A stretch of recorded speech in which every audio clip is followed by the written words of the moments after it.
IB Nation, we are back. It is Saturday, Ryan, October 1st. It's a new month, and there's no Notre Dame football today, but there's still plenty to talk about with Notre Dame. I'm Bryan Driskell. That's Ryan Roberts. We are doing a special edition of the IB Countdown to Kickoff, which is why it's us, not Sean Stiers and Vince Sedera, the normal hosts of Countdown to Kickoff. But I decided to give them the weekend off, since I got some shows I got to get caught up on doing.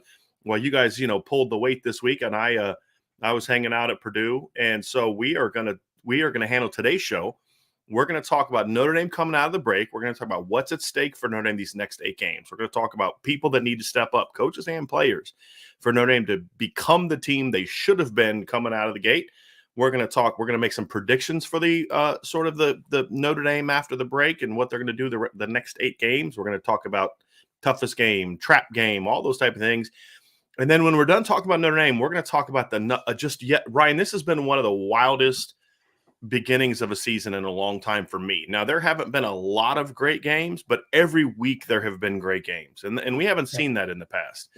And so I'm excited about this weekend. I'm excited to be able to just sit back and watch college football today and not have a game to cover and not have articles to write about the game we're going to cover. So we're going to talk about all the big games this weekend, give our predictions, and then at noon, we're going to be out of here because it's time to relax and watch some football.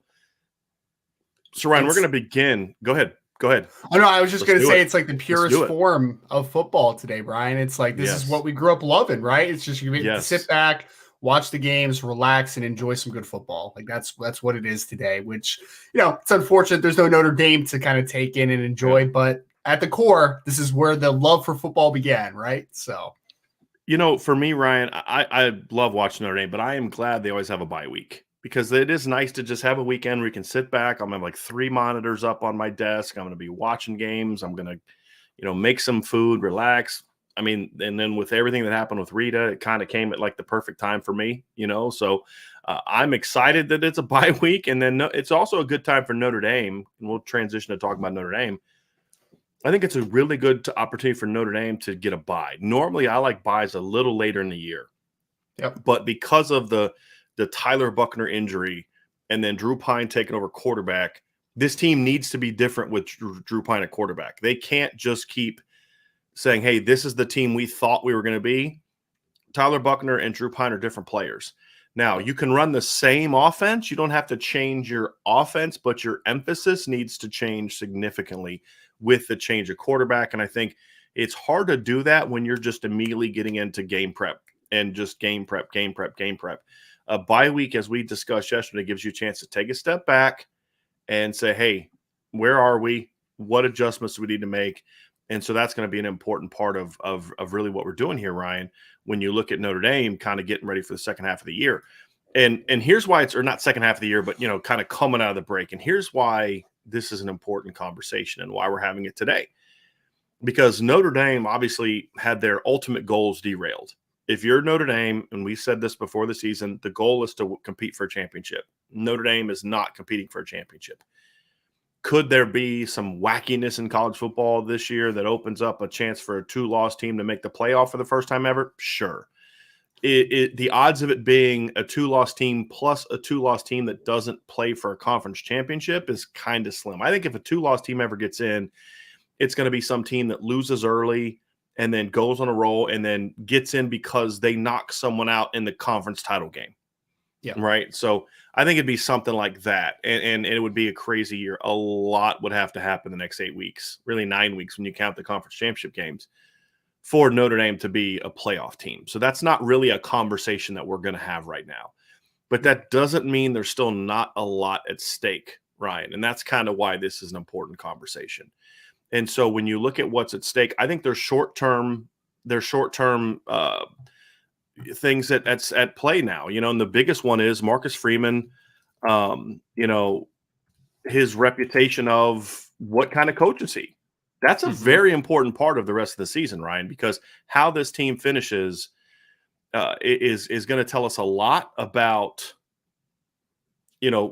how people view Marcus Freeman. So really having success these final 8 games is going to be a big important part of it. And from a recruiting standpoint, from a reputation standpoint, tell us a lot about Marcus Freeman. Well, as a fan, like I want Notre Dame to win every game, right? Like put the fan hat for a second, but the larger scope, kind of the macro view, Bryan, is exactly what you just said. I think that's the most important thing. Leading up to this season, you felt a lot of optimism around the Notre Dame program. You know, you're like, okay, Marcus Freeman looks like he hired a great staff. He's recruiting at an all-time level. Everything is just kind of working together, right? And you're kind of like, okay, this sky's the limit. And then you have some early season struggles, and the loss to Marshall just took all the glimmer off of it for a second, right? You're like, oh man. And then people, of course, are getting super hyperbolic. You know, Marcus Freeman's not the guy, fire him after 3 games, like just absolutely ridiculous stuff, right? And and they're going to go 4-8. They're not going to make a bowl game. They're going to be lucky to be 6-6, right? Right. It's going to be the worst team in Notre Dame history. Like that's what was going to come next, right? So, and that stuff always happens, and I get it. Like it's never one way or the other, right? Like it's never like happy medium, right? Like where you're just kind of like, oh, this is disappointing, but you could still recover from this and still have a good ending to the season. It has to be either it's terrible or it's great, right? Like there just can't be an in between. But I think what Marcus Freeman could do now is moving forward and to the end of the season, he can kind of bring back some of that momentum on his side, right? Because there are going to be questions right now as far as what is the upside, what is the long-term outlook, all that type of stuff. And Marcus Freeman now and his staff can prove that, like, hey, it was a tough start, but we're good enough coaches and we are great coaches that we can make those adjustments and we can figure it out and we could still put our imprint on this program and get everybody around here excited. And if Notre Dame ends the season after starting off 0-2 and losing to a Marshall team, if they can end the season 9-3, 10-2, if they run the table and go to a decently major bowl game, then I think you can kind of get that optimism back a little bit. So I agree with you. I think that this is, I would argue that I've always felt this, Ryan. It's always better to have your struggles early and then finish strong. You know, and an example is you compare Notre Dame in 2017 compared to USC in 2016. They both finished the regular season 9-3. Yep. But there was so much energy and the loss that they had to Bama 52-6, I think is what it was beginning of the season, is no different than the loss Notre Dame had to Miami. And then you look at USC's other losses, and none of them were like Georgia in 2017 for Notre Dame, right? They didn't lose a 20-19 game to the eventual national runner-up. You know, USC lost to Stanford by 17 and lost to Utah. And, you know, that was a year in which Utah was a nice team, went 9-4. You know, they were okay. They weren't great. But, you know, those were their losses. But then they went on a roll, finished 9-3. A year later, Notre Dame has the exact same regular season record, and it's doom and gloom, right? Yes. At the end of the year, because they lost late. They won, or, you know, they got up to number 3 in the polls. They lost to Georgia and then went on a roll and then lost twice in November, got blown out, you know, by Miami and late in the year and all that. And so I think the perception was different, even though the record was identical. They both went on to win their bowl game. USC beat Penn State in a bowl in the Rose Bowl. Notre Dame went on to beat LSU in the Camping World Bowl. Now, a little different quality of bowl game there, but you get the point that I'm making. So, Ryan, when I look at it, I think that the reputation thing is important, not just from Marcus Freeman's perception, but from a recruiting standpoint. It's also very important. And, you know, to get some of that momentum back and look at it and say, hey, look, we're still on course. Because if you run the table, especially if you run the table, and that's going to be a challenge. I mean, it's a very big challenge. But if you run the table, Ryan, you can look back and say, hey, we had a bad day. We had a bad day against Marshall, and we were still involved, blah, blah, blah, blah, blah, you know, but we got rolling, we got it fixed. And I think it really helps with recruiting momentum as well. And then you get into some other things that are at stake. In order to accomplish that type of finish where you have that energy, there's a couple other things at stake for Notre Dame that in the final 8 games that are important. Number one, big game wins. Notre Dame is going to have a chance for 2 wins over top 10 teams at the end of the season.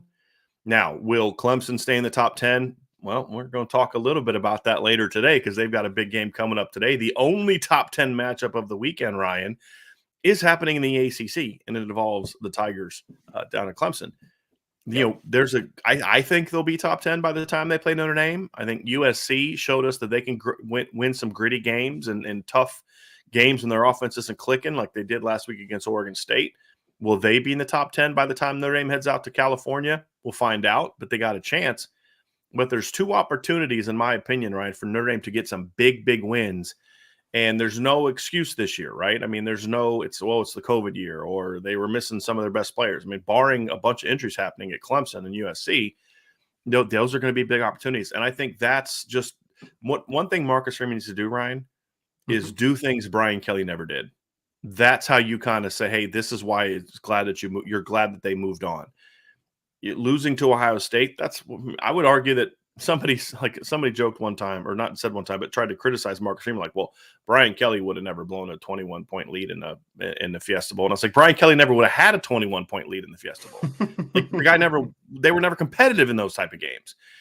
Same thing with Ohio State. That's a game in the past that Notre Dame kind of gets run off the field in a lot of instances against a team that's a high-octane offense like that. So I think I look at it that way, but, that's a chance. And then the second part, Ryan, is you need to kind of run the table to have a chance to go to a major bowl and potentially 100%. Get that major bowl victory, which is another thing that has eluded Notre Dame, not just the Brian Kelly era, but the Charlie Weiss era, the Ty Willingham era, the Bob Davie era, and the last few years of the Lou Holtz era. Notre Dame has not won a major bowl game since it beat Texas A&M following the 1993 season. That's a long time.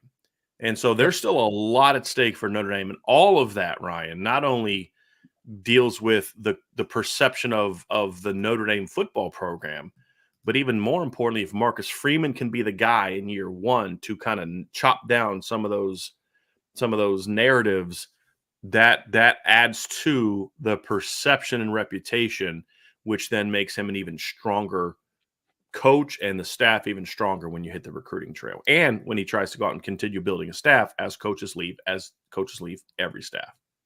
Yes. Yep. There's a lot at stake, to your point, Brian. There's a lot. I obviously cover recruiting here at Irish Breakdown, right? And you've seen, again, beginning of the season or before the season started, hard to be as optimistic as the level that we were at kind of at this point, right? Because, Notre Dame for a long time had the number one recruiting class. They've been steadily in the top three. Now they're kind of fighting to get back into that top five type of fights, right? Because there's been a couple decommitments right before the season, or one before the season started and one during the season. We expect that to get back on the right track in pretty near future over the next month or so. But the fact of the matter is that some shine is off the recruiting side of things, right? We know that Notre Dame right now, Marcus Freeman and the rest of the staff, they have some dynamic recruiters on the staff. But at the end of the day, how you truly build a reputation on the recruiting trail is not just by what the coaches can sell, because we know they could sell, right? Like Marcus Freeman could sell me a car right now, and I don't even know if he's ever sold a car before. Like, he can do that. He's got great charisma. He's a great leader. He's got great just kind of aura around him. But the fact of the matter is in order to back up the recruiting prowess, you need to win football games, right? And I think that you're starting to see after the win against North Carolina, I think some recruits are starting to get back on like, oh, okay, they can do this, because after Marshall, we'll be honest, right? Like, that's a big blow. That was a huge blow. You're just kind of like, oh. And I know for a fact that some recruits are probably just like standing there like, oh man, that's not great. Like, that's not a good look, man. Like, the Freeman era is supposed to be much different than this, right? So I think that taking a big step, and they have a chance, to your point, to do something that Brian Kelly never did, right? If they end up running the table and beating a Clemson and beating a USC, 2 top 10 wins in one season, that's a nice starting point, man. And that's a nice trajectory. I think we need to remember that Marcus Freeman is not going to be graded fully based upon what he does in one season, right? This is an entirety of what you do during a tenure as a program. So taking that step, I think, would be massive. And then to your point, Brian, like, they need to make that type of run in order to qualify for one of those major bowls, because there's no guarantee that a 10-2 Notre Dame team is going to be in one of the New Year's 6 bowls. But if a 10-2 team that has wins over Clemson and USC, like, that's where it starts to get like, oh yeah, they might have a very good opportunity at that point. I'd be shocked if a Notre Dame 10-2 team, like, to your point with this, because we've seen a Notre Dame 10-2 team not make a major bowl game. It happened in 2019. But that year, to your point, to Ryan's point, That year, their biggest win that year was over Navy. I mean, that's the only ranked team they beat all year. This year, you'd have to have a win over USC. You'd have to have a win over Clemson. You'd have to win over BYU. So I think that would be a much different looking resume than the one they had in 20. They didn't deserve to play in a major bowl in 2019. This team would at that point in time, to your point. And I think you're right and I agree with you that no coach is going to be defined by his first season. However, I do think a lack of a success in your first season is something that can put a anchor around your neck that you just can never recover from. And that's another reason why finishing very strong is important, because you need to make sure that you don't lose all that momentum that you had, because the schedule doesn't get any easier next year, right? And so you can't lose players. You got to have that. We talk a lot about recruiting, but I think there's a trust in the team that they're trying to build as well. Okay, we bought in, and then we come out and we go 8-4, something that none of the players on this team have ever experienced. I mean, the worst regular season record that any of the guys on this team has experienced is 9-3. And that's only the guys that are sixth-year seniors, like Josh Lugg, right? The rest of them, the worst regular season record they've experienced is 10-2. So you've got to show that, hey, guys, we are turning the corner. We had a rough start, but we are turning the corner. And I think that's important. So for this team to get to, Ryan. I think recruiting also extends past, to your point. I heard you make kind of a brief statement on it, but we're talking about recruiting of high school players. You also have to talk about recruiting the roster that you have, right? Because the biggest thing now, Bryan, is with the transfer portal the way it is now, where it's so easy for players to just leave and come in as they choose.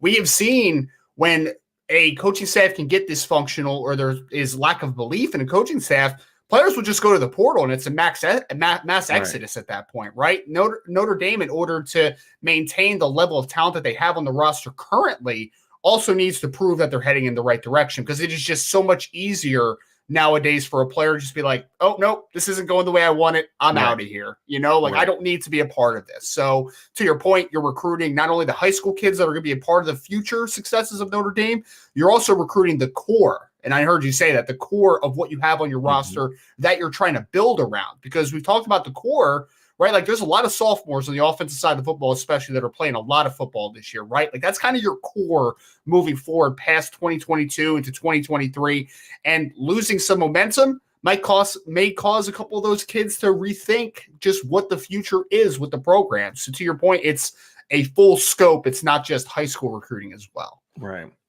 Yeah, and yeah, there's a lot I want to say about that last part, Ryan. Not directed toward you, but just how what you do on the field is going to impact how recruits view you. Like, if you have a top 100 receiver who's really talented and you keep playing walk-ons and guys that can't get open past 5 yards, then other kids are going to notice that and be like, yeah, I'm not sure if that's what I want to do, right? So that's another conversation.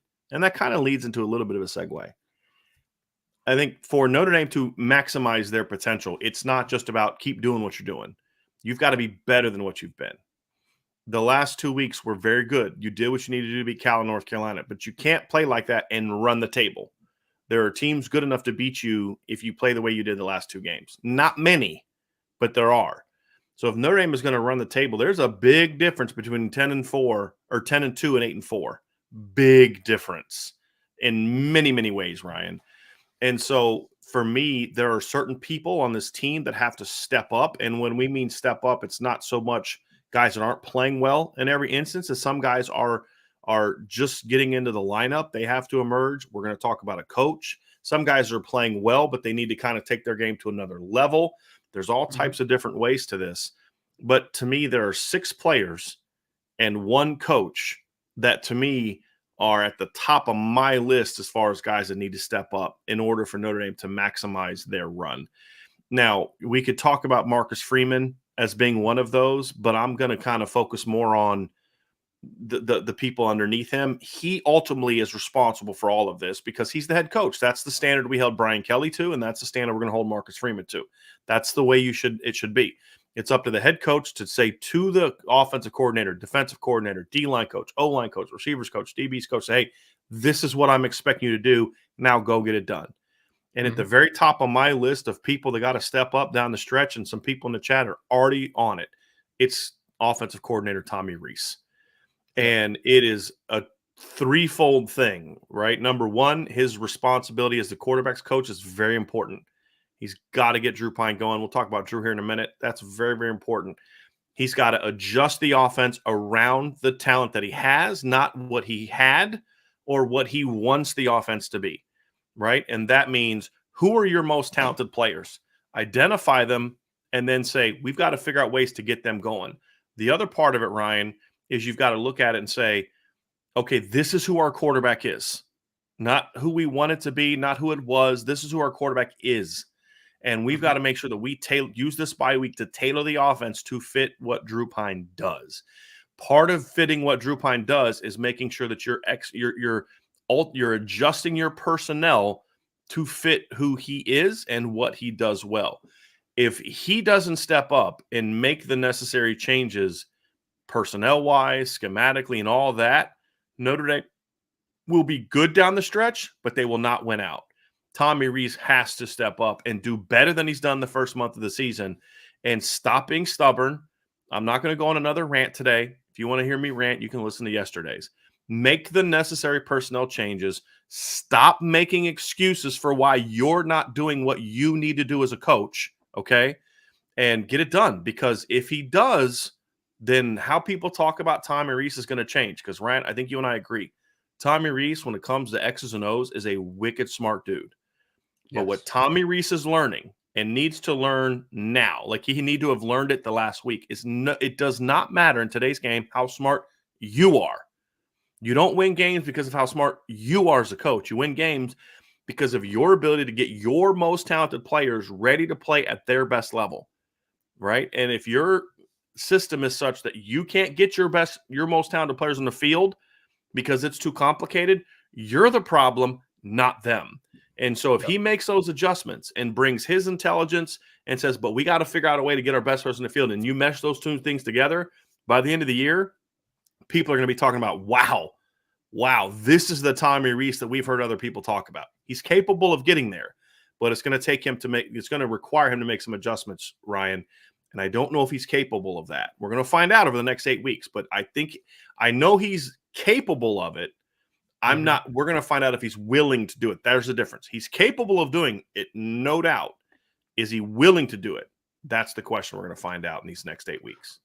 It's the $1 million question, man. I mean, to your point, Brian, like I talked to a quarterback coach a couple of weeks ago that is very respected on, kind of trains high school recruits and NFL draft prospects as well. And he talked about Tommy Rees with me, and he told me, just point blank, he's like, Tommy's one of the smartest guys I've ever had a conversation with. Like, he knows his X's and O's. He knows the nuances of playing the position, all that good stuff, right? But to really be a great coach, to not just be maybe a good play caller or a smart offensive guy, you have to be able to take what your players do best and accentuate those strengths, right? Build an offense around the talent that you do have, to your point, right? So it's a huge moment for Tommy Rees, because let's talk about the perception, right? The perception before the bowl game last year, leading into this season, was that Tommy Rees was kind of shackled a little bit by Brian Kelly, and he was just kind of limited in what he wanted to do and what his imprint was on the offense. Well, that excuse is out the door. We know that Marcus Freeman has said, like, hey,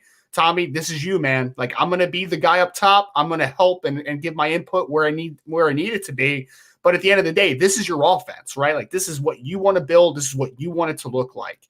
So with all that understood and kind of out on the table, this is a big moment for Tommy Rees to prove that he can take not only his scheme, but he can mold his scheme around the players that are best, give the team the best ability to win a football game, right? Yep. So I agree. I know there's a lot of people that have negativity over Tommy Rees right now, and I get it. There was a couple poorly called football games to start this year, and I completely understand, right? We've seen an ability to make changes that we think are best for this team. So I completely get the skepticism around him right now.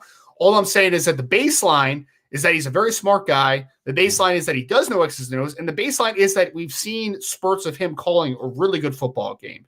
But in order for him to take that baseline and tangibly turn it into a really good coach, a guy that people can really kind of look at and say, this is what we all were hoping for, he's got to be able to make those adjustments. Coaches are judged by the adjustments that they make And that's what we need to see from Tommy down the later stages of the season. The last 10 games, the last 8 games, plus hopefully a major bowl game, we have to see Tommy Rees take that next step. Absolutely nailed it. And we have a super chat. We're not doing a mailbag today, but if we get a super chat, we'll bring it up. And this one is certainly pertinent to the conversation we're having. Jamgel says, since you guys are on Rees, Dell was rightfully criticized for how he recruited and developed wide receivers. Hasn't Tommy Rees put the quarterback room in a similar spot? And I would say, yeah, he has. I think when you look at the 2019 season, Notre Dame had a shot at KJ Jefferson, and they chose not to go there. They had Cade McNamara committed, and then they went to Brendan Clark. Right now, Cade McNamara was benched and is the backup quarterback in Michigan, and Brendan Clark is not playing is not starting quarterback at Old Dominion. So, yeah, I think that's very fair. You look at how last year's quarterback recruiting situation was handled with, not making a run at Cade Klubnik, who had interest in Notre Dame, not making a run at Sam Horn, who had interest in Notre Dame, making a very late run at Drew Aller in a situation where you would have had a really good chance at him if you got on him early, and then you settle for Steve Angeli, and then you try to convince us that Steve Angeli is the guy you wanted all along. It's nonsense. Steve Angeli is a good football player, but you had a chance to have a guy with a much higher ceiling than Steve Angeli, and we've seen this kind of happen year after year after year. And then you get a guy like Tyler Buckner, and he doesn't get developed, and you're trying to run an offense that doesn't really that just didn't make any sense. And then you look at the 2023 recruiting, and we're in a similar boat, right? Yep. You completely misread the Dante Moore situation, right? And you didn't get it done. Now, I don't completely fault the staff for that, but you and I knew that the dad was a factor. Notre Dame was late getting there. And so, the kid was committed and all those other type of things. And so now you're in a situation where you're having names thrown out. And I'm like, that can't be the guy you go after in 23. You have to try to flip somebody. You can't go after these guys. You can't have another year in which you bring in a guy that just isn't a starter at caliber player at Notre Dame or isn't a championship caliber player at Notre Dame. And it happens a lot, Chamjo. You're absolutely right. And then, you haven't developed the players you've had, that have had that ability. So I think that's very fair. And yes, he got CJ Carr in 2024. That's great. But you can't go from 21 to 24 is the time in between when you land big-time quarterbacks. You just can't do it. Ohio State gets a kid like that every year almost, right? And then the years they don't, they get a kid like Brock Glenn, who's a very low floor but high-ceiling guy. Or you can take a chance on a guy like Brock Glenn because in the 3 previous years, you got C.J. Stroud, Kyle McCord, and Devin Brown. Now, I think Devin Brown's overrated, but he's still a good player. But if in a 3-year stretch, Devin Brown is your third best quarterback, you're doing pretty flipping well. And when C.J. Stroud leaves and he's a top 5 NFL draft pick, Kyle McCord's going to step into the starting lineup, and he's going to shred the 2 years after that, and then he's going to be a top 10 NFL draft pick because you get those kids every year. And to me, that's where I look at with Notre Dame, and the quarterback room is problematic. Now, I want to see Coach Rees fix that and change that and all those other type of things. But the reality is, Ryan, the quarterback room is not in a great place and hasn't been in a great place for a while from a development and a standpoint and a recruiting standpoint. Now, I don't put all of that on Tommy Rees because, again, if your head coach who is considered your offensive guy and your quarterback guru is not willing to do the work as a recruiter, then it's gonna hurt you, right? Mm-hmm. And that's Tom Rees has had to deal with that, where there were quarterbacks that you needed the head coach. Like Caleb Williams expressed some interest in Notre Dame, but if the head coach doesn't want to recruit you, you're not getting Caleb Williams without the head coach. Now, I don't think Notre Dame gets Caleb Williams anyway, but you don't even try. And we could just kind of play this game all day. So yes, but at some point in time, Brian Kelly stops getting the blame for what's happening, and you have to start looking at the people that are here now.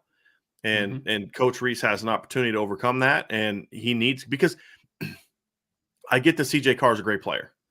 And unless CJ Carr reclassifies, you're going to need a quarterback in 2023. And you can't say, well, we have CJ Carr in 24, so we can just bring in a depth guy in 23. No, you can't.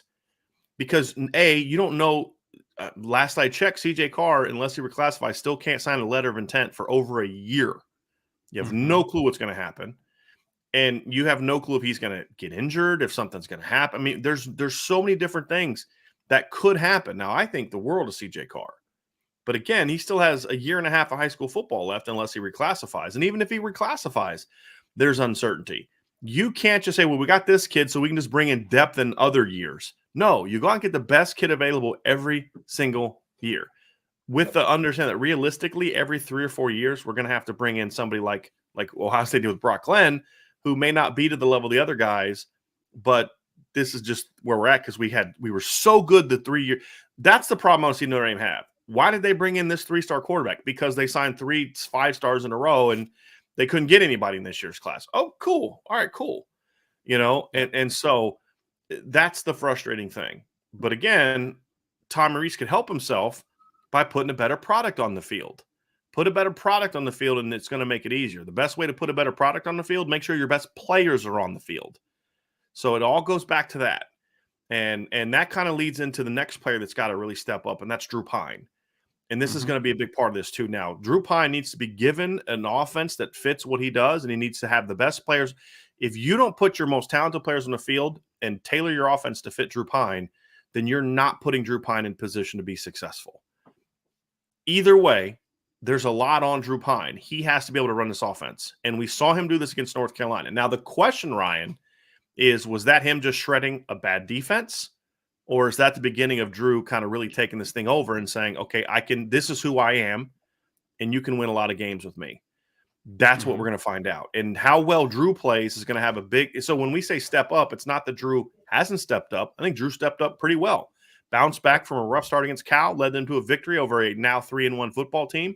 Had an excellent game against North Carolina. So I'd say Drew has started to step up. But for the next 8 games, he's going to have to play even better and maintain a level of excellence, Ryan, especially if his offensive coordinator handicaps him and puts one hand behind his back by not putting the best players on the field. Yep. So Drew's going to have to really be at his best in these next 8 games if Notre Dame wants to go and run the table. You have some momentum on the Drew Pine side of thing, Brian. Like it's a fair point. Like, was it Drew taking a step forward and being more confident, or was it shredding a bad North Carolina defense, to your credit? My response is, doesn't really matter. It happens, right? And that could be a huge confidence boost and a huge momentum boost for Drew Pine. Because you mentioned it before, Drew might be one of those guys that may think he's better than he actually is, right? And that helps, right? Because when your confidence starts exuding out a little bit, that's when you really start playing well, when you're playing confident, when you're in rhythm. So whether it was the result of Drew Pine turning a corner, or it was the result of Drew Pine playing a bad defense moving forward, what we saw last week is what Drew Pine thinks he is, right? And that's in his mind, and that's what you have to now accentuate. Now, this is back to Tommy Rees for a second, because now he has to take what momentum he built last week and give Drew the tools in order to continue that success. But I do feel pretty confident where Drew is here, because I think that there's limitations with Drew Pine, a quarterback. We've talked about that. I'm never going to kind of turn away from that. It is what it is. But Drew Pine can still be a successful and good quarterback on this level. We've seen it in spurts. We saw it last week. What Drew needs to do now is to play confident, to get in rhythm, and hopefully not have the jitters early in games, because we saw it in the Cal game where it just seemed like he was just a little bit pressing, a little bit off, a little bit tight. And last game, the tightness came off a little bit. So now, taking that momentum he has last week, I hope Drew is it's not cockiness, it's confidence, right? Like he thinks he's a really good quarterback, and that's awesome. You need to have that self-confidence in yourself. Take what you did last week, and I hope we see from the first snap against BYU that Drew is comfortable and he feels like, hey, I turned a corner 2 weeks ago, man. Like, I can do this thing now.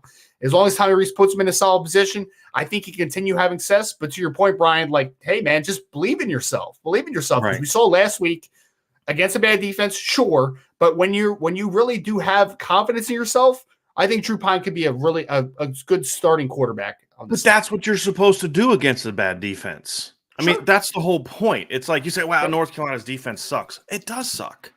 That's why they call it get-right games, man. Right, yeah, exactly. But Drew did what you're supposed to do against a defense that sucks. He took what was there. He made some plays, and he didn't make the big mistakes, right? And there were some misses, but he didn't make the big mistakes. And so where I want to focus on they suck is we don't know that this team has arrived because North Carolina sucks. But that doesn't take away from how they played against North Carolina, because they did play hard for the most part. They did come out and do what they needed to do. They can't control that the other team sucks, right? I mean, Marshall isn't that good. mean, we hyped up Marshall about they're really good for their level, but that should have been a 30-point game, right? And they didn't do what they needed to do. If they'd have played against Marshall the way they played against North Carolina, they'd have won by 20 points. I mean, so again, this isn't just, well, they finally played a bad team. No, they played a bad team and did what you're supposed to do to bad teams. They dominated them. And that bad team was 3-0.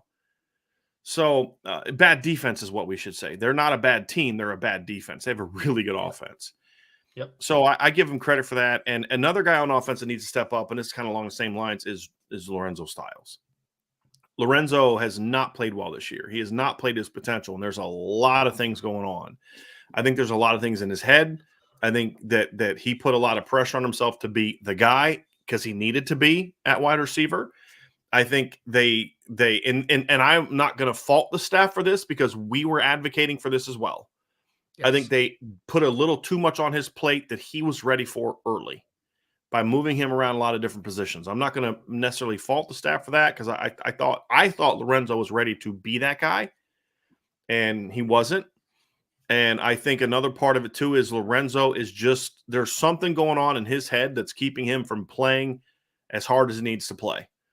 And we'll kind of get to, we won't talk a lot about some of the things they need to do schematically with him because we talked about that yesterday, which to Eric Pruitt's point in the chat is playing more in the slot. Eric, we discussed that yesterday. I don't want to repeat kind of our yesterday show, but I think that yes, the coaching needs to alter with Lorenzo, but more importantly, Lorenzo's got to step up in the second half of like in this last kind of 2/3 of the season, because we've seen him drop balls that were easy where he was open.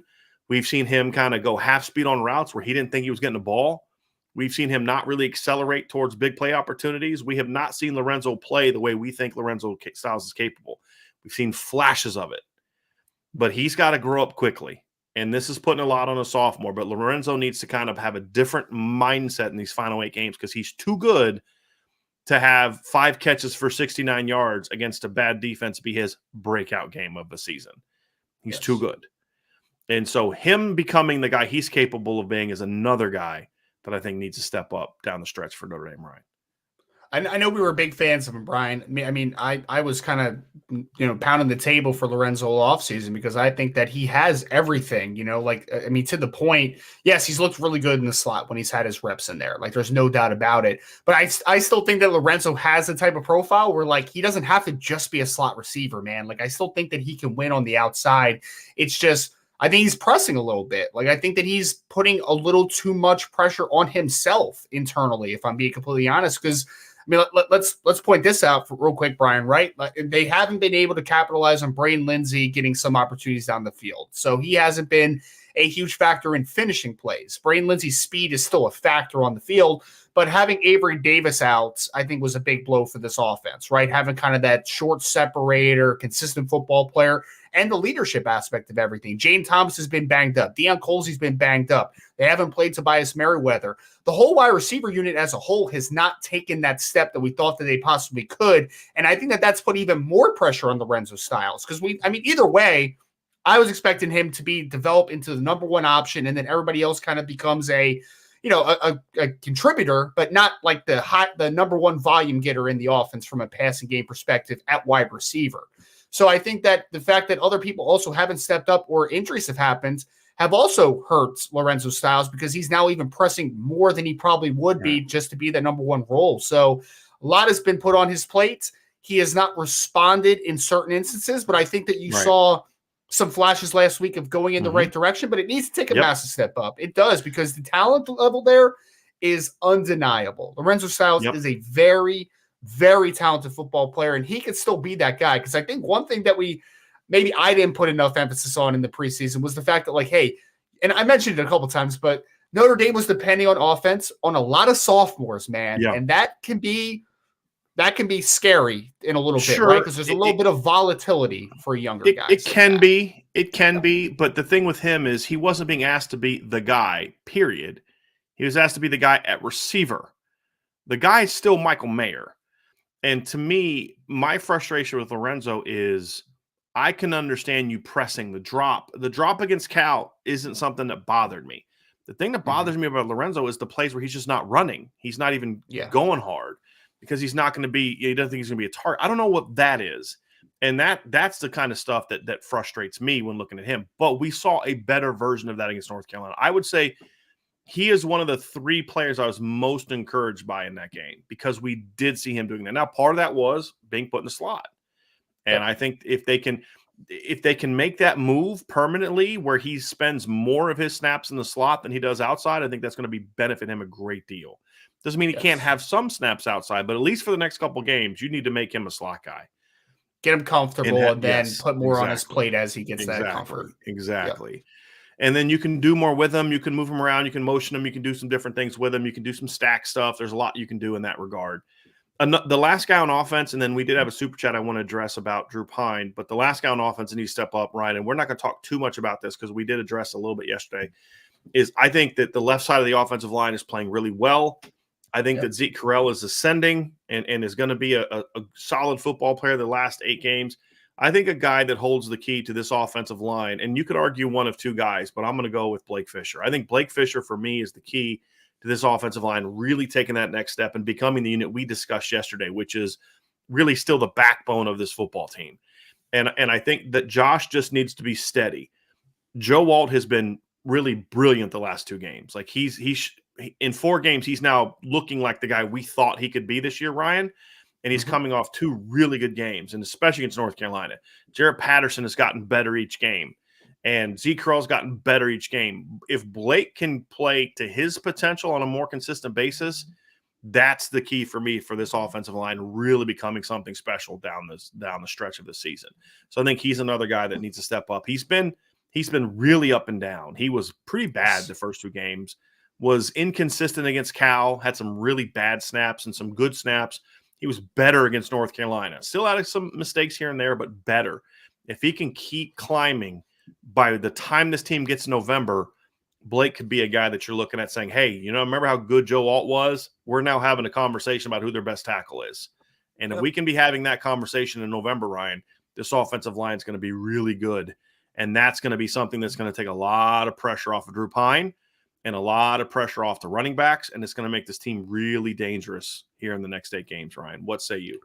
I think for the identity factor too, Brian, because what does Notre Dame want to be? They want to be a physical football team, right? Like they want that to be a little bit of their offensive identity. We talked about the 3 running backs yesterday. We've talked about the maturation of the offensive line, especially the last game against North Carolina.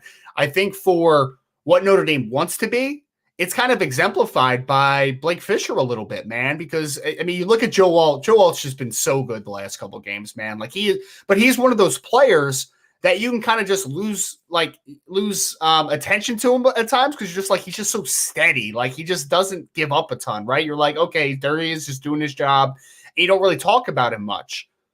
I think there's a couple players on the offensive line that are the same. They just do their job and they do it well for the most part. But Blake Fisher, although it's very up and down right now, he at times will be, I think, the tone setter of this offensive line. When Blake Fisher takes a down block and can just drive a guy off the screen on the all-22, that's the type of physicality and that's the type of effort that you see. And when you see that gets everybody juiced, man. That gets running backs juiced, that gets the sideline juice, that gets fans juiced.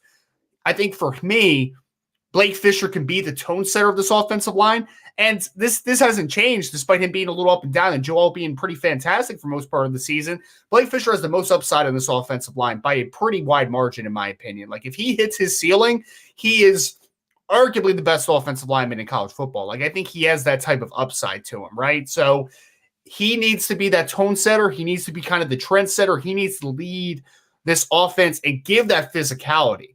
Because when he looks like himself, when he is driving guys off the football, Notre Dame's a better football team because the guys can rally around that type of play and that type of style. Yeah. It's a temperament that he can play with that I think can really show the Notre Dame offense in general and team that hey, we need to get behind that guy. We need to do it. Right.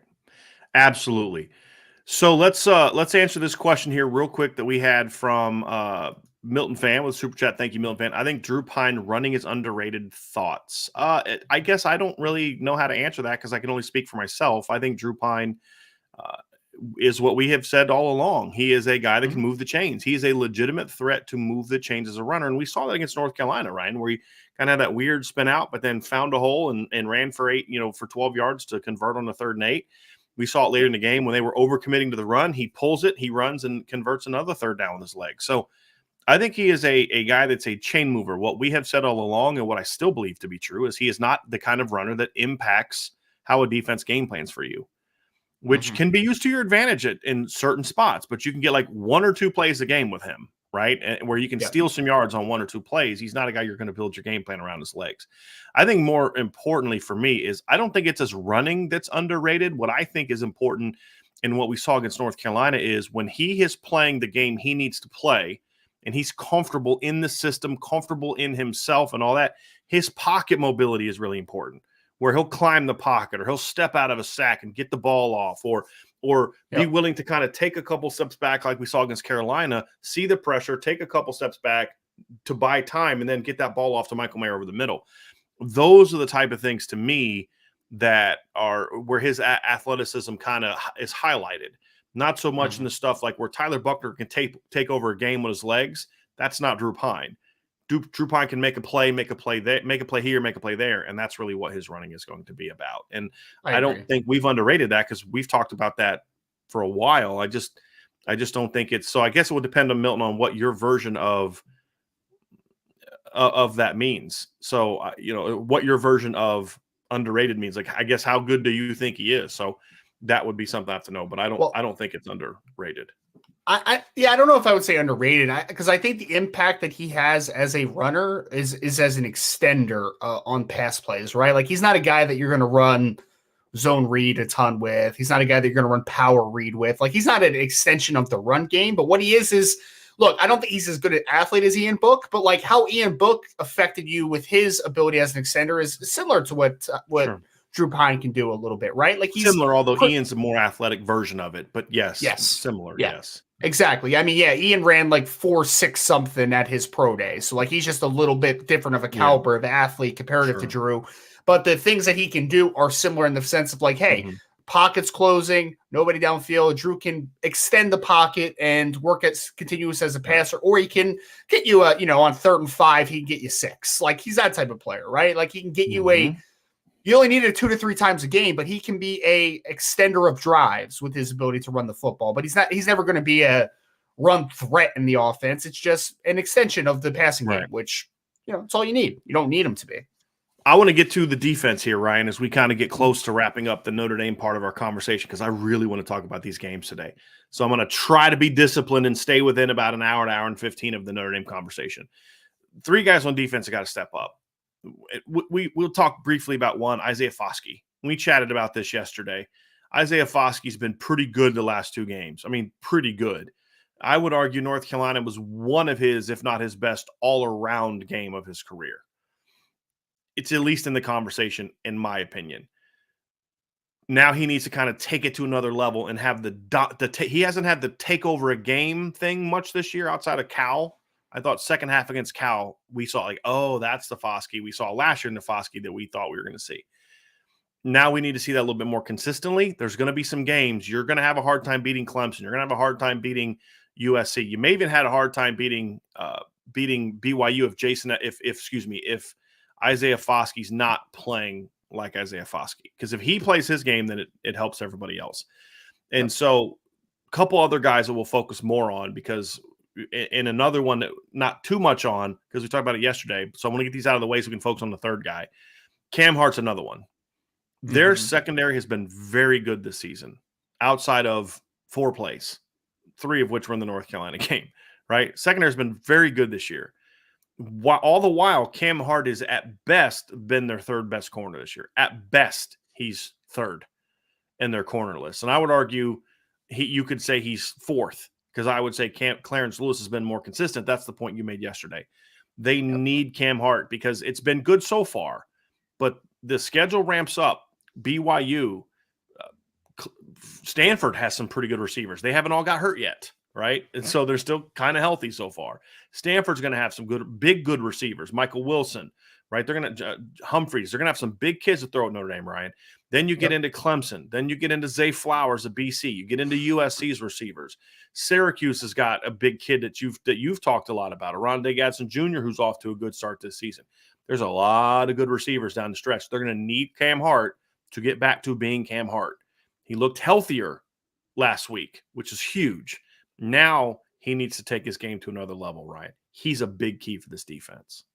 I mean, we were talking about him before the season, Brian, like about could he be a top 100 to top 50 player in next year's NFL draft? Like talent-wise, sure. I mean, he's 6'2.5", 32-inch arms, really athletic kid. Like there's all the tools are there. Former wide receiver, so he's got ball skills. Like everything is there for Cam Hart. And I just thought he played with a lot of physicality in 2021 for a guy that was a former wide receiver as well. But it just hasn't been great so far, if we're being completely honest, right? Like he's been in spurts. We've seen the Cam Hart that we expected, right? There's been moments where you're just kind of, I mean, like that near interception. Was it last week against North Carolina near the sideline, Brian, where you're like, oh, that's Cam Hart. Like that's and he had a couple where he closed on a curl route. Like he was the guy that a lot of times is that guy where I talked yesterday where like Drake May got to here, and all of a sudden Cam just closed on the curl route, and he was like, I got to throw this into the ground because that dude's there already. Cam was one of the primary guys of that. So like you said, we like, okay. That's and then he, if he doesn't have that blown coverage at the end of the game, we're probably having a different opinion on how he played against North Carolina. And that's the thing that he needs to avoid is you can't have those mental mistakes. You're too good to have those kind of mental mistakes. And so if he can build on what he did against North Carolina in between the first and last play of the game for the defense, that was a lot of good in there, right? Yeah. But against BYU, USC, and Clemson, those two plays could be enough to get you beat. And that's where Cam's got to get better. And you mentioned Foskey has the ability to take over a football game. I would argue that Cam Hart also has that same ability, just obviously in a different way, right? Like I think that I agree, and we've talked about this before, the term shut down corners a little bit like over the top because, I mean, does anybody truly shut down a great receiver most times? Like usually wide receiver is going to get some, like you're not going to win every single rep.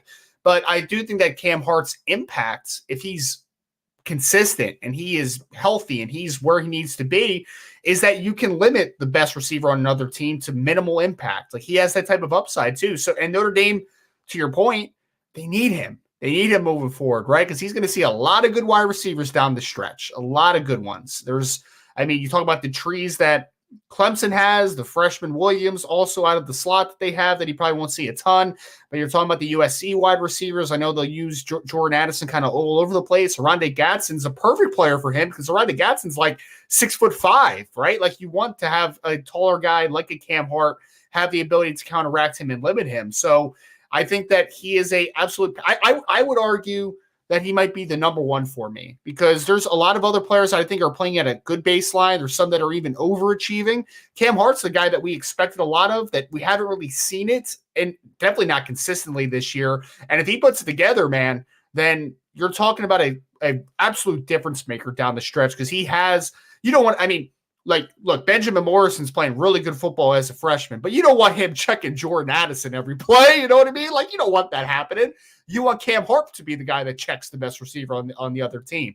You want to have that guy because, he's a senior, right? He's played 2 years as a starter. He has that type of upside. He has NFL potential. Just he needs to put it together down the stretch, and I think he has a big opportunity in front of him. Last guy to me, Ryan, is Maris Liufau. I think Maris stepping up this last 8 games is huge. Now, that's a combination of Al Golden figuring out a way to use him and then build on that, right? You can't just use him as sort of a one-trick pony the rest of the year. You have to be able to develop a more broad usage of his game, but Maris has to step up and prove that he's ready for more. Right now, give him what he can handle now, but then he's got to step up and prove because if Maris can step up as a second-level player and be something like what we thought he could be, that could have a huge impact on this team as well. Big time impact on this team down the stretch as well. And I know that's a big one for you, Ryan. No, it is, man. He is.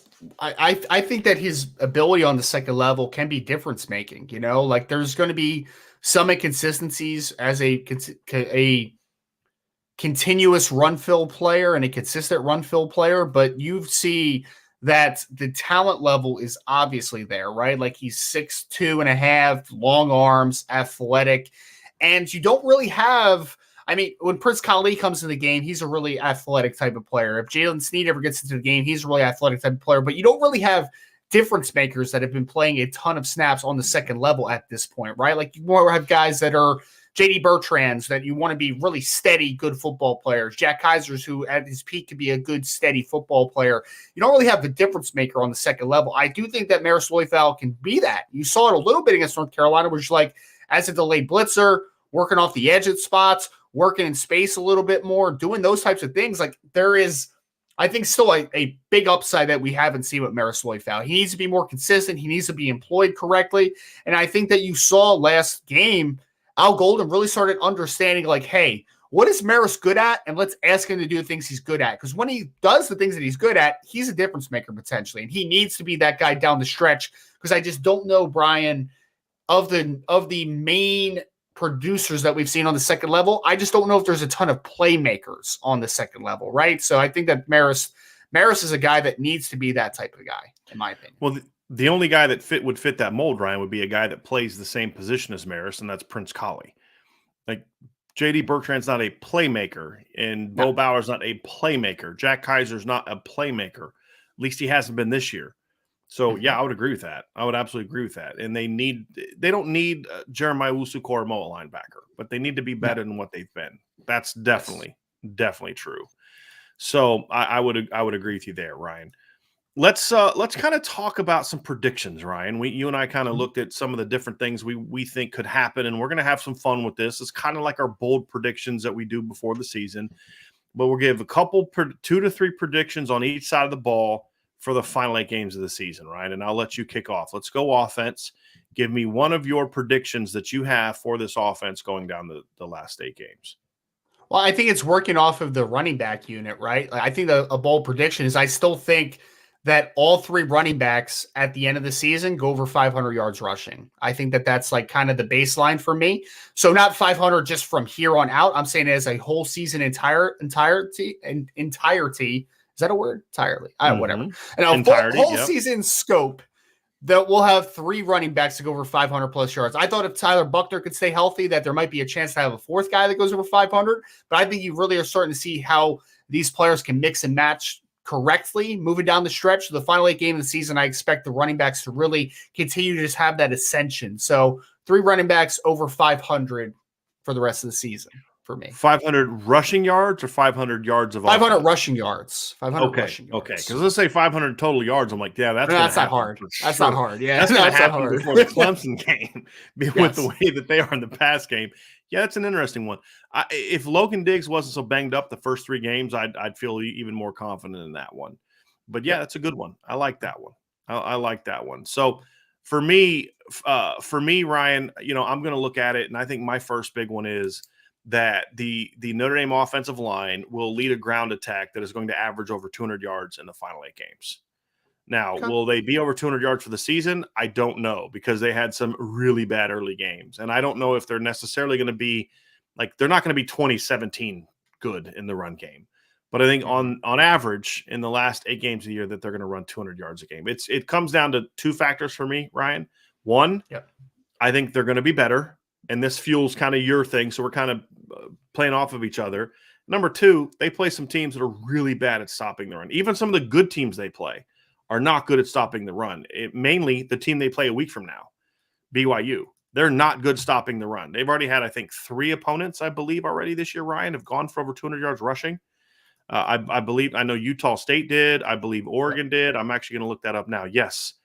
2 opponents have already gone over 200. Oregon went for 212. Utah State went for 204. Baylor went for 152. They're not good stopping the run. I think Notre Dame is going to have success in that part of it then as well. So that is my first sort of bold prediction. Notre Dame will average 200 rushing yards per game. It's another one that you have for the offense here over the final 8 games of the season. Over the final 8 games, Notre Dame gives up 15 or less sacks for the remaining 8 games. So I think pass protection-wise is going to be really good down the stretch. And I think that we saw last week, Drew Pine has comfortability, but he also has a little bit of extension. So I think he might get himself out of a sack or two. I think Notre Dame's pass protection is going to be fantastic down the stretch. I like it. I would even say, I'd be even so bold as to say that it would be closer to 10 than 15. If that's why I threw in 15 or less, man. I got to cover my bases. Close to almost to a game, you know. I like that one. I'm going to make a real bold one. I am going to give my final vote of confidence to Tommy Rees. My final vote of confidence, and if he lets me down here, I'm done. Notre Dame's second leading pass catcher at the receiver position down the stretch. Lorenzo Styles will catch more passes amongst the receivers in the final 8 games than anybody. Number 2 is going to be Tobias Merriweather. Now, I don't know if it's going to happen in game 1, but by the end of the from here on out, so it's just for the final 8 games, he is going to be the second leading receiver for Notre Dame. Now, that's not exactly like a really bold take. Braden Lindsey, who's a 5th-year senior in 4 games, has 7 catches. He's number 2 right now, right? Mm-hmm. And then after that, you've got Matt Salerno with 3 and Jaden Thomas with 3. Okay, that's it. But that means that they're going to play him, and then he's going to have at least 10 catches, in my opinion, in the final 8 games. I'm going to say closer to 15 in the final 8 games because I think he will play. Whether he's forced to play him, whether someone gets injured, whatever the case may be, he will get him in the game, and we will see Tobias start to make some plays. Maybe that's me projecting what should happen onto what will happen, but that's what I'm going with. Okay, love it. And I like this one down. Well, do you have another, Ryan, for bold prediction? Not for offense, because I have a good one here. Irishman 7114 says Braden Lindsey will have 5 50-plus yard touchdowns by the end of the season. He should have that already. Yes. If Tommy Rees makes the adjustments he needs to make personnel-wise and schematically to fit Drew Pine's talent, this should happen. Because there are some things, Ryan, you and I, and I'm not going to say them on the show because, I don't want people to think that, just in case some of these things are things that Notre Dame's thinking about. There are some things as I'm thinking about the way they've used the backs. There are some things that a really smart offensive coordinator, which I believe Tom Rees is, could look at those and say, you know what, I think we can use those backs and tight ends to do some things to get Braden Lindsey free on some big plays. Now, he may use Lorenzo Styles in those instances. I'd hope not, because I think they need to get Braden going somehow. So I could see that. I could definitely see that. Love it. Let's go defense. Right. Well, actually, I've got one for the final 8 games. Drew Pine, right now, when you look at his season so far, he has thrown 6 touchdown passes in 3 games. So it's not too shabby, right? So I'm gonna make a little bit of prediction here. Drew Pine will have more than 25 touchdown passes by the end of the season. Wow, that's bold. Yeah. I like that one. I like that one, man. Yeah. So he needs 20 in the last 8. That's more than 2 games. I like it. He needs 20 in the last 8. Yeah. So I think, I'm going to go with that one. So let's go defense, Ryan. Let's kick things off on defense. So over the last 8 games of the season, I think Notre Dame is going to lead college football in sacks. I'm going to say that the number is 32 plus, so averaging 4 plus a game, I think is the number. We're starting to see over the last couple games, the defensive line is starting to make a much bigger impact. I think you're going to see Isaiah Foskey rolling down the stretch. Then you're going to see Jason Admilola. And the one thing is that, Brian, like early on, we were waiting for the stars to be stars type of thing, right? To be consistent players. But the one thing we did get was that the role players started to make a lot of plays, man. Like Riley Mills is coming off of a 2-sack game. We had Jacob Lacey have a big game a couple games ago. You've seen Howard Cross play good football. So I think as Isaiah Foskey and Jason Malola take their game up, and now you see Maris Loifau as a blitzer as well, I think Notre Dame is going to feast on quarterbacks down the stretch of the season. I like that. I like that one. I'm actually going to – if what you said is true, then my bold prediction is going to be true. Okay. Because Notre Dame has just not done well the first half of the season in regards to forcing turnovers. They have been actually downright dreadful at it. Yes. And I just downright dreadful at it. My prediction is that Notre Dame is going to produce at least 16 turnovers in the final 8 games of the season. I thought about going. Bold. Yeah, it's 2 a game. Yeah, that's 2 a game because I feel like it's just going to kind of come in spurts. And I feel like because I have a feel like you feel with the defensive line. We're starting to see the D-line really ramp up. And there's some offensive lines coming up on the schedule that are not good, where I could see some 4 or 5 turnover games, right? And including against some decent teams. So that's where I'm going because I agree with you. I think the D-line is going to play better, and I think that's going to result in them really stepping up and finishing really well in that regard. So I'm very confident the defense is going to build on what we saw against North Carolina, clean up the mistakes, and become more proactive because that was really the first game all year we saw a team even come close to turning a ball over. I mean, the closest Notre Dame came to forcing a turnover in the first 3 games was against C.J. Stroud from Benjamin Morrison, right? Yep. And that leads to I'm going to kind of snake this one just a little bit, Ryan, because it brings that up. Part of this is this turnover thing because I do think Cam Hart's going to play better, and I think teams by the time they get to Clemson, teams are going to be back to saying, okay, we're going to stop throwing at 5. And that is my next bold prediction is Benjamin Morrison will be a freshman All-American this year. He's not getting a lot of hype right now because people don't pay attention and he wasn't a highly ranked recruit, right? But he is a starter now for Notre Dame, and I think he's going to be a beneficiary of the pass rush and of Cam Hart stepping up by people going at him more. They're not going to want to throw at Tariq. They're not going to want to throw at Cam if Cam plays the way he's capable of. So who's left to throw at?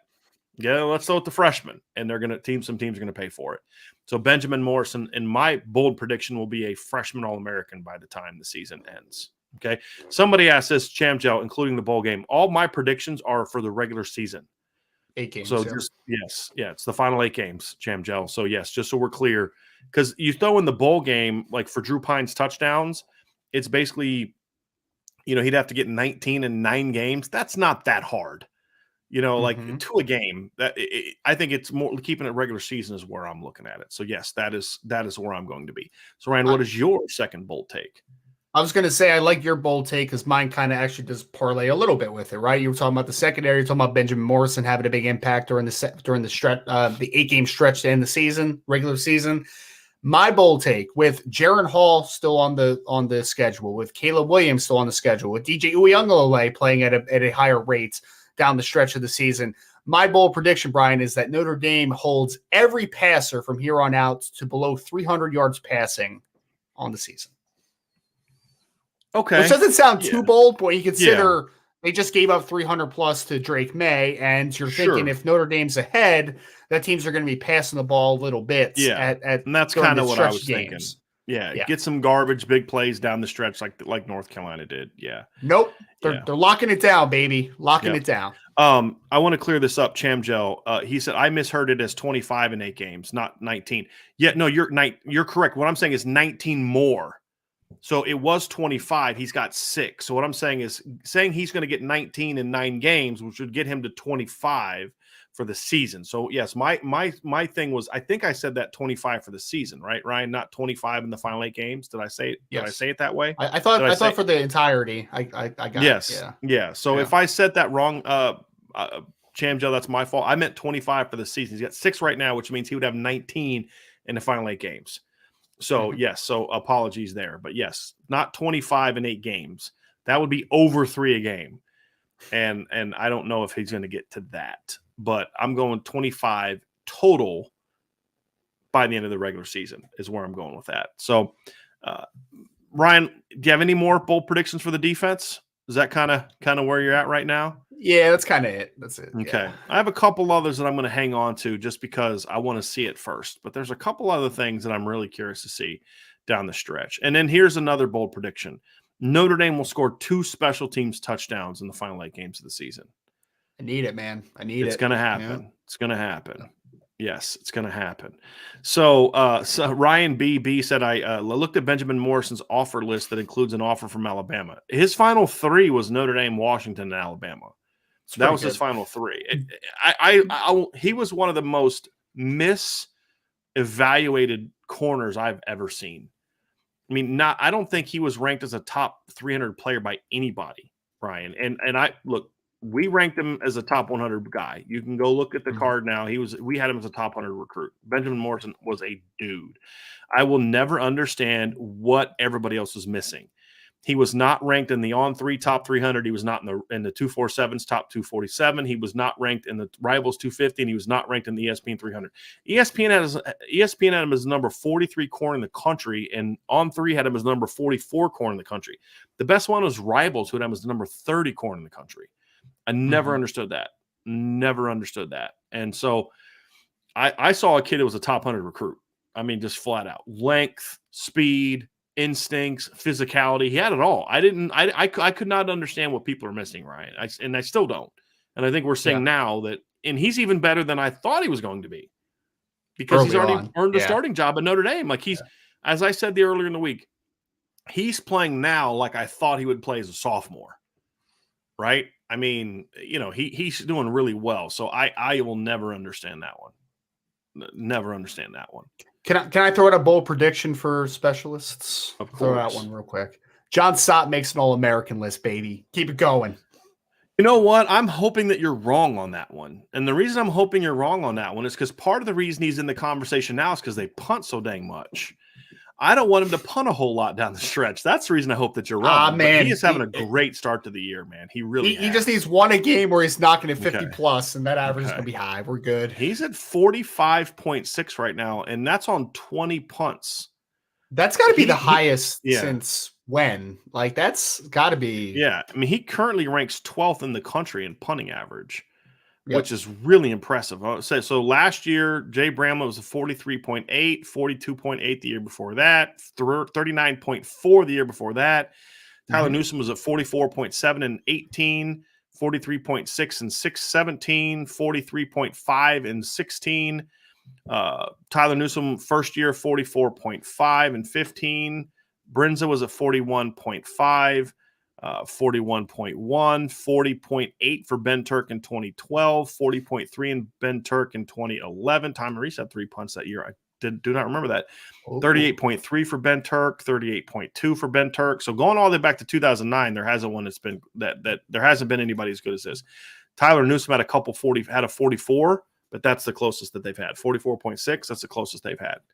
So yes, he has been very good. I just hope he's not an All-American because he doesn't get enough punts to get the recognition to be an All-American. But he's been excellent so far. Excellent so far this season. No question about it. So, Ryan, last thing. This is going to be interesting. Toughest game. What do you think is going to be the toughest game on the Notre Dame schedule right now? And then what is your trap game? So let's start with toughest game. And this is where we're going to wrap up the Notre Dame portion because we're going to dive into some games this weekend. Yeah, I still think Clemson's the toughest game. I know USC has done a lot of good things offensively, but I think you saw a little bit of kind of chinks in their armor last week against Oregon State, against a pretty good defense out in the Pac-12. So I'm still going to say Clemson is the toughest game. Trap game, I think, is a little bit of Syracuse, man. Like, I think that they're a tough team as far as their ability to run the football. And I like that someone agrees with me there, right? Like, Sean Tucker's a stud at running back. Garrett Schrader's a really good runner. You see Rondé Gatson taking a step up. And the defense has a few players, man, like Garrett Williams, Deuce Chestnut, Marlo Wax, Mikel Jones at linebacker. Like, they have a couple of good football players. So I think Syracuse is a sneaky team. I would still pick Notre Dame to beat them, but I think that they are a better team now than even what I thought they could be in the preseason. I'm going with Syracuse as well, Ryan, and then I'm going to give you my toughest game because we agree on this one. It's not just everything, agree with everything you said, don't need to add to Syracuse as a team. Yep. It's also the week before Clemson. Yes. And to me, that's part of a trap game. Is like if it was between Stanford and UNLV, I wouldn't consider it a trap game because like they're going to say this is a good team and we need to focus on them and we got UNLV next week, so we need to worry about UNLV because we've got Syracuse to worry about. It's a week before the Clemson game. And these are 18 to 21-year-olds. And some of them are older than that, but most of them are 18 to 21-year-olds. And it can be hard to not look ahead to a team like Clemson, especially if Clemson's still undefeated going into that game. So I think you nailed the analysis of Syracuse as a team. All I can add is I think the timing of the game even adds more to the potential for it being a trap game. And it is a road game. I'd be even more concerned about it being a trap game if it was home. I think, and the only reason, because I think when you go on the road, that can kind of somewhat eliminate some of the distractions of next week because it's time to rally together. And we've seen Notre Dame. Notre Dame's two best games this year, in my opinion, are both their two road games. I think Notre Dame was more impressive in the loss to Ohio State than they were in the win over Cal. right? Just because of the quality of the opposition. So far this year, they've been really ready, focused mentally in both of their road games. And so I think that should help them go into play Syracuse. Toughest game for me, I think Clemson's the best team on Notre Dame's schedule. I think USC right now is the toughest matchup on Notre Dame's schedule, simply because they are a more physical running team than North Carolina, but a very similar offense to North Carolina. And I think they have even – I think right now Drake May has outplayed Caleb Williams through 4 games. Just fact, right? I just haven't been blown away by Caleb Williams so far. He's had a couple good games, couple okay, that's a product of a system games. But the weapons around him are way better than the ones that Drake May is working with. Outside of Josh, North Carolina has one great weapon.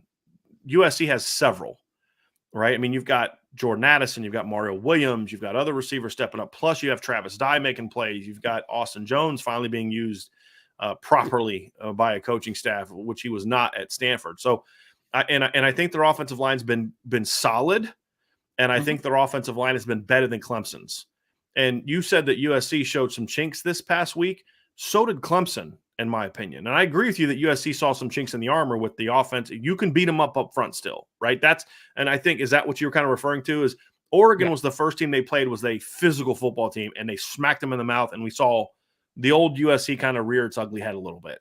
But they gritted it out and got the win. I would say I am just as concerned about the fact that North Carolina's defense got absolutely shredded by Wake Forest as I am the USC offense struggling against Oregon State. To me, those two things kind of cancel each other out a little bit. And I think Oregon State's a pretty good football team. So I think they both showed chinks in the armor, and I think they both had the side that's not supposed to be their strength step up and win them a game. The USC defense and the Clemson offense. The reason I'm going USC is the matchup of the depth of their weapons, and then the fact is they play that one on the road. Notre Dame plays that one on the road. So to me, I'm still going that one is the toughest game. If Notre Dame's offense does what I think they're capable of, then I will change it and it'll be Clemson again. But I can only go off of what we've seen from Notre Dame right now, and I don't know if Notre Dame has shown me the ability to win a shootout against a good team yet, and North Carolina is not that.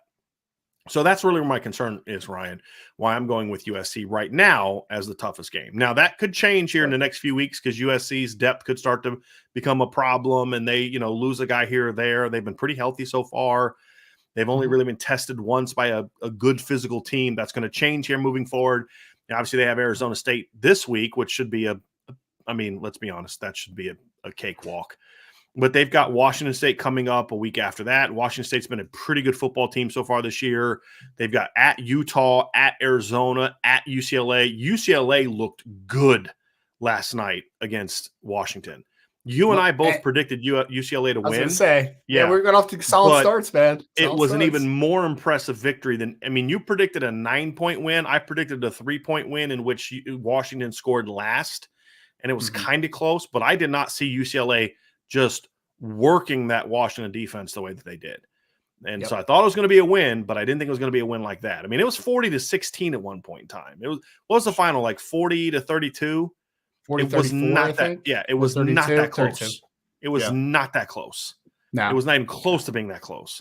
That was a USC domination or UCLA domination. So USC is going to be tested here down the stretch. And so I think that makes a perfect time to kind of segue into our second portion, Ryan. But before we go, hit that like button, everybody. Hit that subscribe button. Hit that notification bell. And as we have below, subscribe to the CFB Nation Apple podcast. Our views on that have not been good. I'm just going to be honest with you. And we're going to try to get more stuff on there moving forward now that we get out of the break. But definitely give that a subscribe and check out the shows. Bill Bender and Bill Trocchi from Sporting News, do a great job with their shows. They come out Wednesday morning and Thursday morning. Wednesday's kind of review of the previous week. Thursday's a preview of the upcoming week. They do a great job. So make sure that you check that out also. So, Ryan, let's dive into today's games. There are some big games, man. There's so many good games to talk about today. We're going to just kind of go from noon on through the day, and we're going to start off. There's 2 rematches of Power 5 conference title games last year. The first one happens in Iowa City. It's the number 4 Michigan Wolverines, who are 4-0, heading to Iowa City to take on the 3-1 Iowa Hawkeyes. Michigan is a double-digit favorite. They dominated Iowa last year in the Big Ten title game. This is a very intriguing matchup because I actually think, Ryan, that Iowa has a defense to play with Michigan. But the reason I just can't predict Iowa to have a chance to win is because they're going to have to be in this game something we have not seen them come close to the first 4 games, which is a competent offense. So the question is, Ryan, does Iowa have any chance to break out this game and have enough offense to pull an upset, or is it going to have to be like a Notre Dame-Wisconsin game last year where they have like 2 defensive scores, a kick return for a touchdown? Does Iowa have a shot to pull off the upset today? They've always played Michigan tough in at home, but can they do enough to pull off this upset, Ryan? I don't think they can.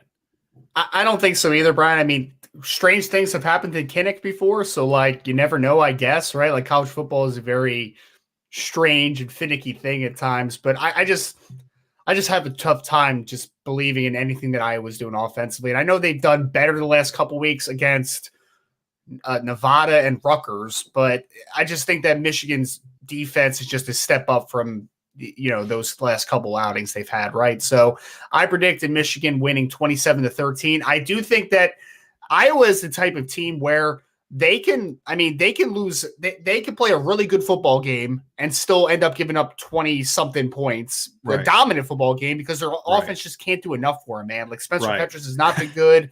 Iowa's not been able to run the football. I think that Michigan wins what is actually mostly an ugly game in this one, but I think that they come out 27-13 just because I think they have too many playmakers, and ultimately I just don't think Iowa's going to be able to move the ball consistently. Agree. It's kind of funny you said that because that's kind of what I talked about yesterday. I said Michigan has 2 big – this is kind of my prediction. I said Michigan has 2 big keys going forward against the Iowa defense. One, it has a speed advantage on the perimeter, which I think will result in a couple big plays. As good as Iowa is, they're not a really fast defense. And I said, and 2 is that the Michigan offense should get plenty of opportunities because of the Iowa offense. I mean, you can't keep an offense down that long that's competent. You just can't. And I think that's the thing that hurts them. So now here's the only thing that gives me cause for concern, gives me pause in this evaluation. I still don't know what Michigan is, Ryan. Like, they played 3 terrible teams in the first 3 games, and they didn't look great against Maryland. Like, they ran the ball effectively against Maryland, but outside of that, like, J.J. McCarthy was okay. The defense was okay. They didn't look great against Maryland. That was the first real test they had, and let's be honest, Maryland's not that good. They're okay. They're not that good. So that's not the only thing that gives me pause is, do we really know what they are yet? I mean, even at Iowa as kind of their schedule's been okay. They've played a tougher schedule than Michigan by far. Sure. I mean, literally South Dakota State is better, in my opinion, than the first 3 teams that Michigan played. I'm being serious. I think they would beat UConn. I think they'd beat Hawaii, maybe beat Colorado State. I really believe that. I really believe that. I think they would beat all those teams pretty easily, if I'm being honest. Yeah.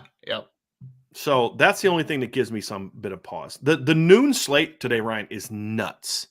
It really is. So we just talked Michigan, Iowa. We both picked Iowa to win a low-scoring game because we think Michigan's got enough firepower, even without Eric All. I think they've got enough firepower today. Donovan Edwards should play in this game. They got enough firepower on the perimeter. I think Michigan's receiving core is very underrated this year. They don't get a lot of love. I think it's a very solid receiving core. I think they're going to make enough plays on Iowa to win the game. I think they'll get into the 20s, and I think Iowa is going to struggle to score. I do. Okay. Another big game today. It's not getting a lot of discussion because of who is playing in it. Number 7 Kentucky against number 14 Ole Miss, Ryan. This is a very intriguing crossover game in the conference. Kentucky is 4-0. They have looked, in my opinion, very good getting to 4-0. Now, I know last week's win wasn't sexy, beating Northern Illinois by 8, but they've got a 10-point win over Florida. They've been pretty good on defense this year, and they've done all that without their 1,000-yard running back. So I like what this Kentucky team is doing. And then Ole Miss is another team, Ryan, that is off to kind of a good start this season. They're undefeated. They have yet to lose a game. The problem is they haven't played anybody. Well, they were far more impressive beating Georgia Tech than Clemson was, in my opinion. I mean, they beat Georgia Tech 42-0, and it wasn't competitive ever in that game. Yeah. Ole Miss, Jackson Dart, this is his first big test, right? At home against a very good Kentucky defense, a very physical team. This is going to be a very interesting game, Ryan, and I'm very curious to see if Kentucky can kind of keep this thing rolling. Is Ole Miss going to be able to kind of break out? Whoever wins is going to obviously be a top 10 team after this game. Kentucky either stays in or Ole Miss jumps in. But this is a very intriguing matchup because when we talk about contenders for the West Crown, who could knock off Bama, we talk a lot about Arkansas. A lot of people talk about Arkansas. A&M got all the preseason love from all the pollsters. But the team right now that through 4 games has played the best with the best chance to do it has been Ole Miss. They need this win at home over Kentucky to keep that momentum rolling, Ryan. Can they do it? I have Ole Miss in this football game. And this is the reason why. I like a lot of – I mean, I'll be very honest. This is a weird Lane Kiffin team for me, Brian. I think that there's – a lot more defensive talent on this team than has been over the last couple of years. I really like Cedric Johnson a ton, defensive lineman, Jarrett Ivey, another defensive end that transferred over from Georgia Tech. They got some dudes on that defensive line out of nowhere. Like I don't remember them having this much out of outside of Sam Williams last year. And I think that they have some nice defensive linemen. I think that we're looking at a improved Ole Miss defense. Offensively, I mean, they're running the football at a high rate. Zach Evans and Quinshawn Junkins have gone off to a really good start. I think they're both averaging over 6 yards a carry so far. The question for me is, can Jackson Dart take that step? Because I think you've seen some good stuff out of Jackson Dart early on, early on, but you haven't seen him take over a football game. Is this the game where he has to go toe-to-toe with a Will Levis and, show that he is that talented of a player? Kentucky has been a really different football team as well for me, Brian, because they're playing good defense, man. Their offensive line's pretty good, even though they lost a couple nice players last year.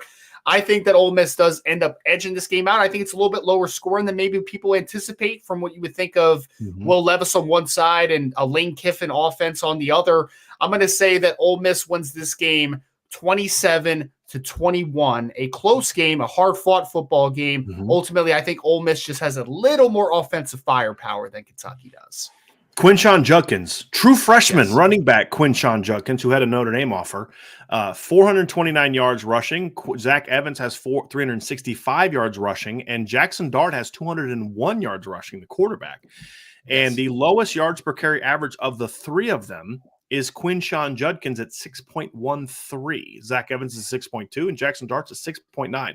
This is a very, very good rushing team, and I know that the competition hasn't been staunch, but a team that runs the ball for very good yards. I mean, they 308 against Tulsa, 316 against Georgia Tech. That's a very good performance.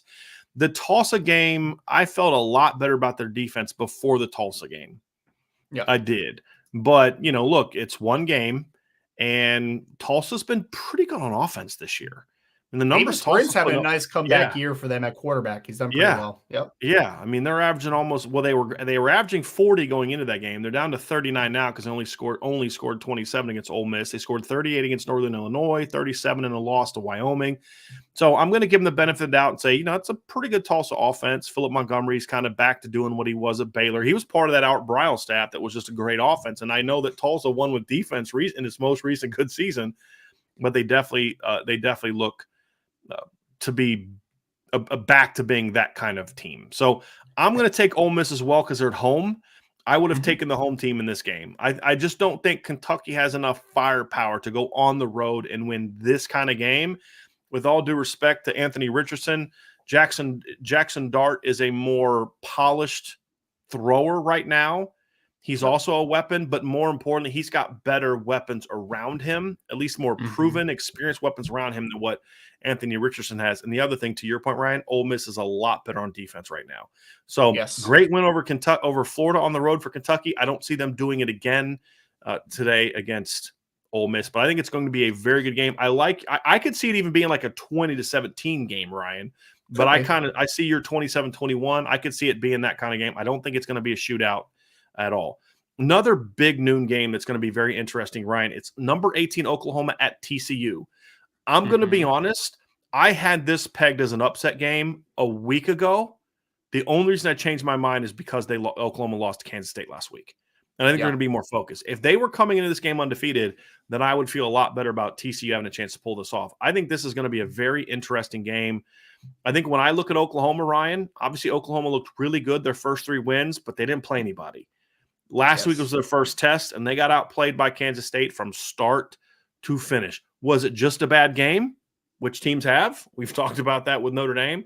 Or are there some chinks in the armor at Oklahoma? This game's going to tell us, because this TCU football team is not great, but is a quality TCU football team, Ryan, that is going to come into this game with a good win over SMU. And they played Colorado, who stinks, but they blew Colorado out. And I think they made the wrong decision at quarterback to start the season. And unfortunately, the starter got hurt. And now the guy that should have been the starter is back at quarterback, and he's played pretty well since taking over, and Max Duggan. I like a lot of what Sonny Dykes is doing around the TCU program so far since taking over. Like you mentioned, Max Duggan looks like a completely different football player than he has during the course of his TCU career. And I think that there is some nice weapons there, man. Like Kendre Miller at running back is a good football player. Quentin Johnston, although he hasn't really gotten going yet, is a really talented wide receiver. So they got some guys, man, that are very interesting players. I'll say this, Brian. I think that TCU, they had a pretty good win over SMU that has some talent. You know, Tanner Mordecai leading that offense. But I think TCU really hasn't played a tough slate to start the year, right? Like I think it's a little bit of a smoke and mirrors act right now. So I do think Oklahoma gets back on track this week. I think ultimately Dylan Gabriel and Eric Gray and Marvin Mims and that offense, I think it's just going to be a little bit too much, because I think that TCU is improving, but the defense, I think, is where you saw last year. They were bad last year, man. And again, it's looked better, but they haven't played a ton of great teams yet. Right. I think that there's still a defensive talent that needs to kind of come to TCU and to take a step up, because I just don't think it's a great talented unit right now. So I'll take Oklahoma in this one. I'll say that the final score is something in the 35-17 range. TCU stays in it for a little bit, but ultimately Marvin Mims and the crew is just a little bit too much for TCU. I agree. I thought the only way TCU could pull off the victory is if it was kind of overlooking them. And I don't think a team like Oklahoma is overlooking TCU when they just came off of a loss. I just don't see it. And I think TCU's defense has been improved. The problem is, right, I don't know how improved, to your point, because they haven't played good teams. So, like, for example, their rush defense so far statistically has been really good. The problem is they haven't played anybody who can run. You know, they held SMU to 104 yards, but, you know, SMU against two other FBS teams had 150 against North Texas and only 151 against Maryland at 3.6 yards per carry. Now, TCU held them to 104 yards and only 2.8 yards per carry. That's really good. But it's not exactly like, oh my gosh, like how did you guys do that? They held Colorado to 113 yards, but Colorado in the 3 games since has rushed for 111, 136, and 51. So they can't run the ball. So there's just it's like what we see early in the season. We just don't know what they have. Now, I will say this, to your point. I think there's a couple offensive players at TCU that haven't gotten going yet. And like Quentin Johnston being one, who was like almost a 20 yards per catch game guy last year, who only has like 6 catches for like 70 yards so far through 3 games. They're going to need to get some of those big plays out of him to have a chance to win this game. And they're going to have to happen early, because TCU's got to prove to themselves early on that they can play with Oklahoma. If they can jump out on Oklahoma and either go score for score or maybe even get an early lead, then the doubt creeps into Oklahoma's mind, and then the confidence builds in TCU. I just have a feeling Oklahoma is going to come out hot early and take control of this game early is how I see this one playing out. Another interesting noon game, Ryan. Purdue 2-2, coming off of a couple. I mean, they just haven't looked great this year, Ryan. They kind of like we expect. They almost pull off the big win over Penn State, then they blow out Indiana State, then they have a bad loss to Syracuse, and then an ugly win last week over Florida Atlantic. And now, of course, they didn't have Aiden O'Donnell. He will play today. He will play today after missing last week. But this is a tough test for them playing at Minnesota. Minnesota is one of the hottest teams in the country. They're not just beating people, Ryan. They're destroying people. And they absolutely obliterated Michigan State last weekend. So Minnesota not getting a lot of love. They were my breakout team. Now, I picked them 4th in the Big Ten West, being honest. But I said they're my sleeper team, that if things go right, they could be the team that climbs out and is a sleeper team. They're right now, Ryan, outscoring their first 4 opponents. They're 4-0. They beat New Mexico State, Western Illinois, Colorado, and Michigan State. Right now, Minnesota is outscoring their average score of their 4 games, 45.8 to 6. They have yet to give up more than 10 points a game, and that was to Western Illinois. Their defense has been outstanding this year. Their rushing attack has been excellent. And Quinn Carroll, former Notre Dame offensive line, has played really good football so far, Ryan. So this is going to be a tough game for Purdue. I think Minnesota wins. I think they win big in this particular game, Ryan. And Minnesota starts to become a legit – they are right now the best team in the West, and it becomes a no-brainer after they smash Purdue today. That's my prediction. And I hate saying it because right now I got mad love for Purdue. Their vet school took great care of my girl Rita this week. So I love Purdue, but I just don't see it happening. They're gonna row the boat. There's no doubt. You're rowing the boat today, baby. Yep. I'm not. 20-27, Purdue in the upsets. Aiden O'Connell, they take down Minnesota. I think Minnesota has had huge improvements, but I think they're due for kind of a little bit of a letdown, just a little bit. Aiden O'Connell coming back from injury, I think is going to be big for them. Have it pulling out a squeaker, 28-27, one of the more entertaining games of the day. If Purdue gets upset if Minnesota gets upset in the month of October, my prediction it will be in 2 weeks at Illinois, not today. Minnesota will roll against Purdue today. Another Big Ten game that's very interesting, Ryan. This game could be the end of the Paul Chryst era. Illinois at Wisconsin. Wisconsin struggling. A lot of bad vibes right now at Wisconsin. They lost at home to Washington State. They've blown out two terrible teams. They got embarrassed by Ohio State. Ohio State could have hung 70 on them last week if they wanted to. Like, that was a really bad loss for them. Embarrassing loss for them. How do they bounce back? Ryan, my prediction, they don't bounce back well. Illinois comes out, runs on Wisconsin, makes a couple big plays. Wisconsin can't score, and Illinois pulls off the upset, and the natives become very restless when it comes to Paul Chryst. And there is a guy that is a legend coach from Wisconsin who won like 7 national championships at a college in Wisconsin, who currently has Kansas undefeated, and Lance Leopold, who won, I think, 6 straight national titles, or 6 out of 7 national titles at Wisconsin Whitewater. When that is happening, now is not the time, if you're Paul Chryst, that you want to be not good. And so I'm very curious if they're going to have to win this game and start getting rolling, because otherwise you're going to start hearing people howling for Lance Leopold to become the next head coach. I'm sorry. He won 6 national championships in 8 seasons. It's pretty good. It's not bad. Yes. Runner up another. This one's a tough one, Brian, because I could definitely see the trajectory for an upset, right? Like, I can see it, because with Wisconsin offensively, I mean, the Braylon Allen kid's a stud, right? Like, he's an absolute stud of a running back. Their offensive line's pretty good. It's just Graham Mertz is not very good, and their defense is taking a step back because they lost a lot. They lost Jack Sanborn, they lost Leo Chenal. Like, they're just not the same defense, especially on the second level, which gives you kind of pause. And I agree. Like, Illinois, I think I keep telling Sean Davis this every week because he's obviously an Illinois guy. Illinois, I think, is a good quarterback away from being just a thorn in the side of a lot of Big Ten teams, man. Like, I think 7-8 win team regularly. Yes. Yeah. Because they have ascending talent. They have a really good running back in Chase Brown. They have a good defense. There's a lot of players in that defense. Devon Witherspoon at cornerback, I think, is one of the most underrated players in all of college football. Isaiah Williams at wide receiver is a really nice slot receiver that can kind of do some stuff after the catch. I just can't bet on Tommy DeVito. That's just where it comes down to, man. I just can't. That's my only thing. I know he's the reason they're not undefeated right now. The quarterback 100%. Position is the reason they're not undefeated right now. They outplayed Indiana at every other position except that one, and that's why they lost that game. So, yes, I agree with you. I think Wisconsin pulls this one off in some ugly fashion. I think it's going to be a defensive battle where, I mean, both these teams are built off of running the football, right? Like Chase Brown on the side of Illinois. On the side of Wisconsin, you have Braylon Allen, who's an absolute freak sophomore. So I think they both try to establish the run. They have some success, but it's just a kind of a slow churn type of football game. So I think Wisconsin pulls this one out, but I think it's an ugly victory for them. I think you're right, though, Ryan. I mean, who's had the better defense so far this year? Wisconsin or Illinois? It's been Illinois. It's been Illinois. So I am going with the upset. I'm pulling Illinois. I'm calling Illinois. I don't know if I'd call it an upset. I mean, it's only like a 2.5 point spread, I believe. It's not that big of the spread's not that big. I'm actually going to pull it up. I would love someone to tell me when the last time the spread's been that low in a Wisconsin-Illinois game. It's probably been a home game. Wisconsin home game.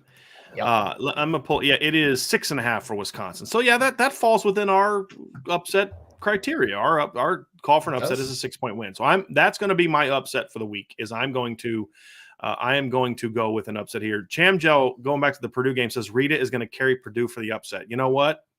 I wouldn't even be upset about that, man. Wouldn't even be upset about that at this point in time. Purdue is now my new second favorite football team, and it has nothing to do with their football team.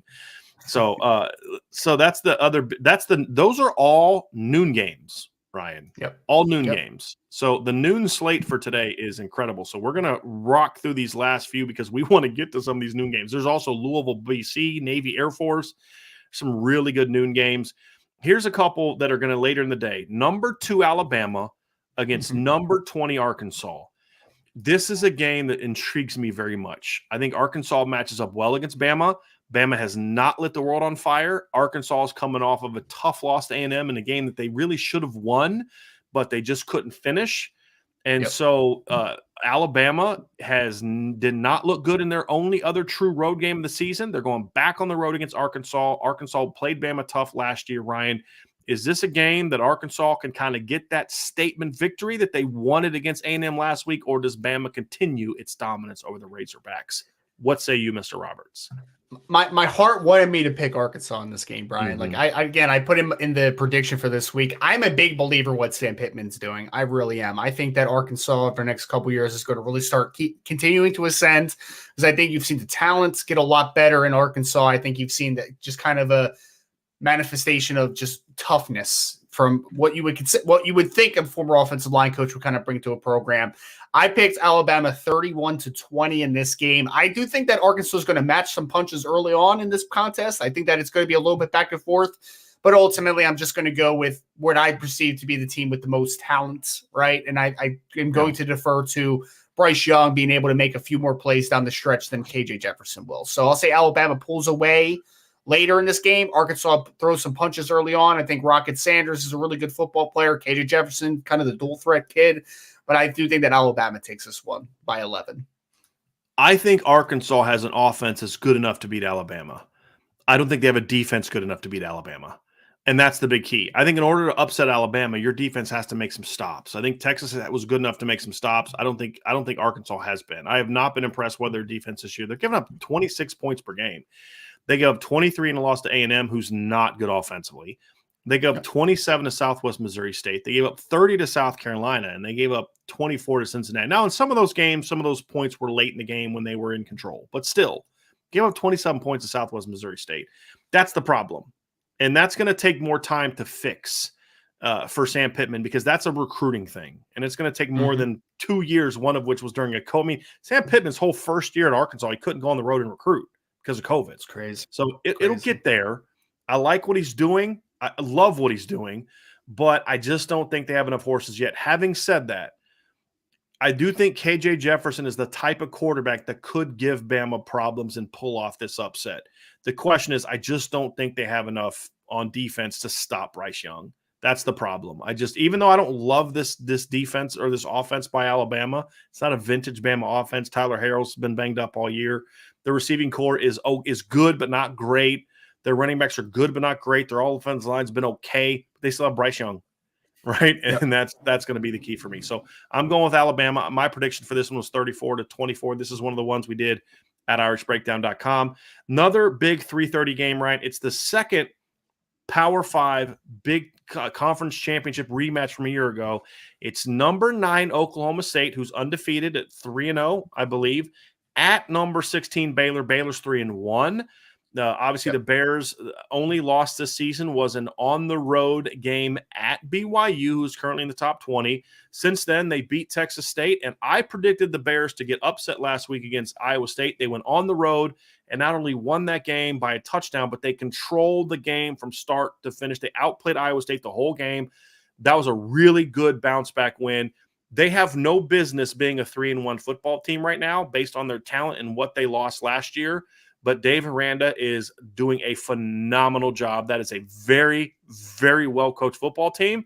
Can they beat Oklahoma State, who, even though they are 3-0, Ryan, looks a lot more like the Oklahoma State pre-2021 than they look like the Oklahoma State of 2021.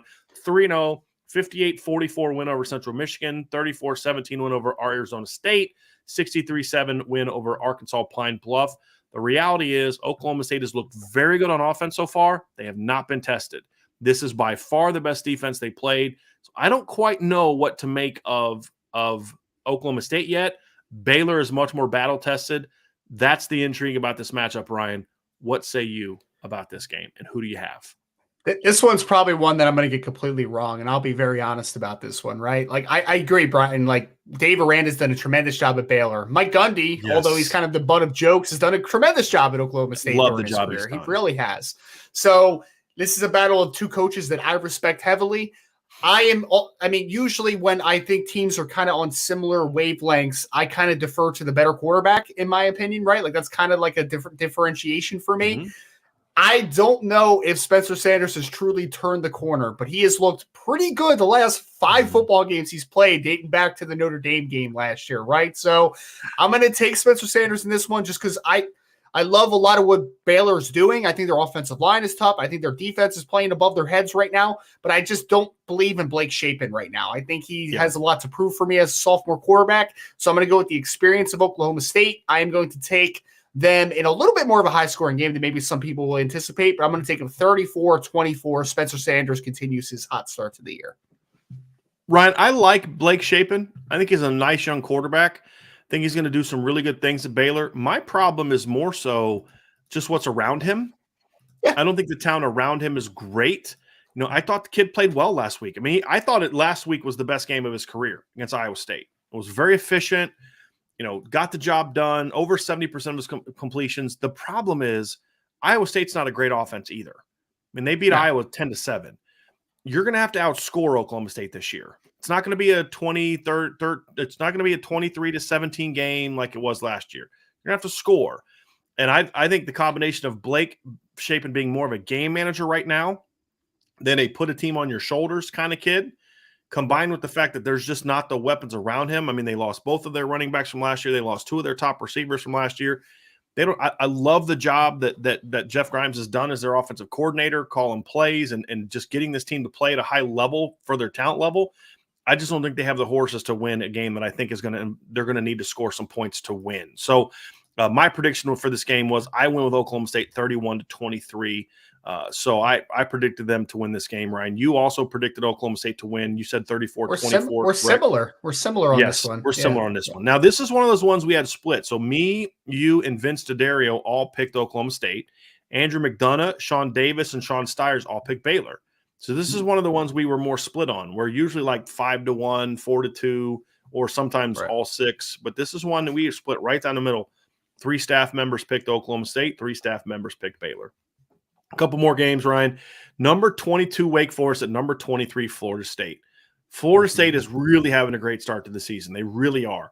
It's kind of funny. They're not getting a lot of love, but they have played one of the better schedules of any team that's currently undefeated, Ryan, if we're going to be honest about this. I mean, Florida State right now is 4-0. They have 3 Power 5 wins. Who else has 3 Power 5 wins? And 2 of them were away from their home campus.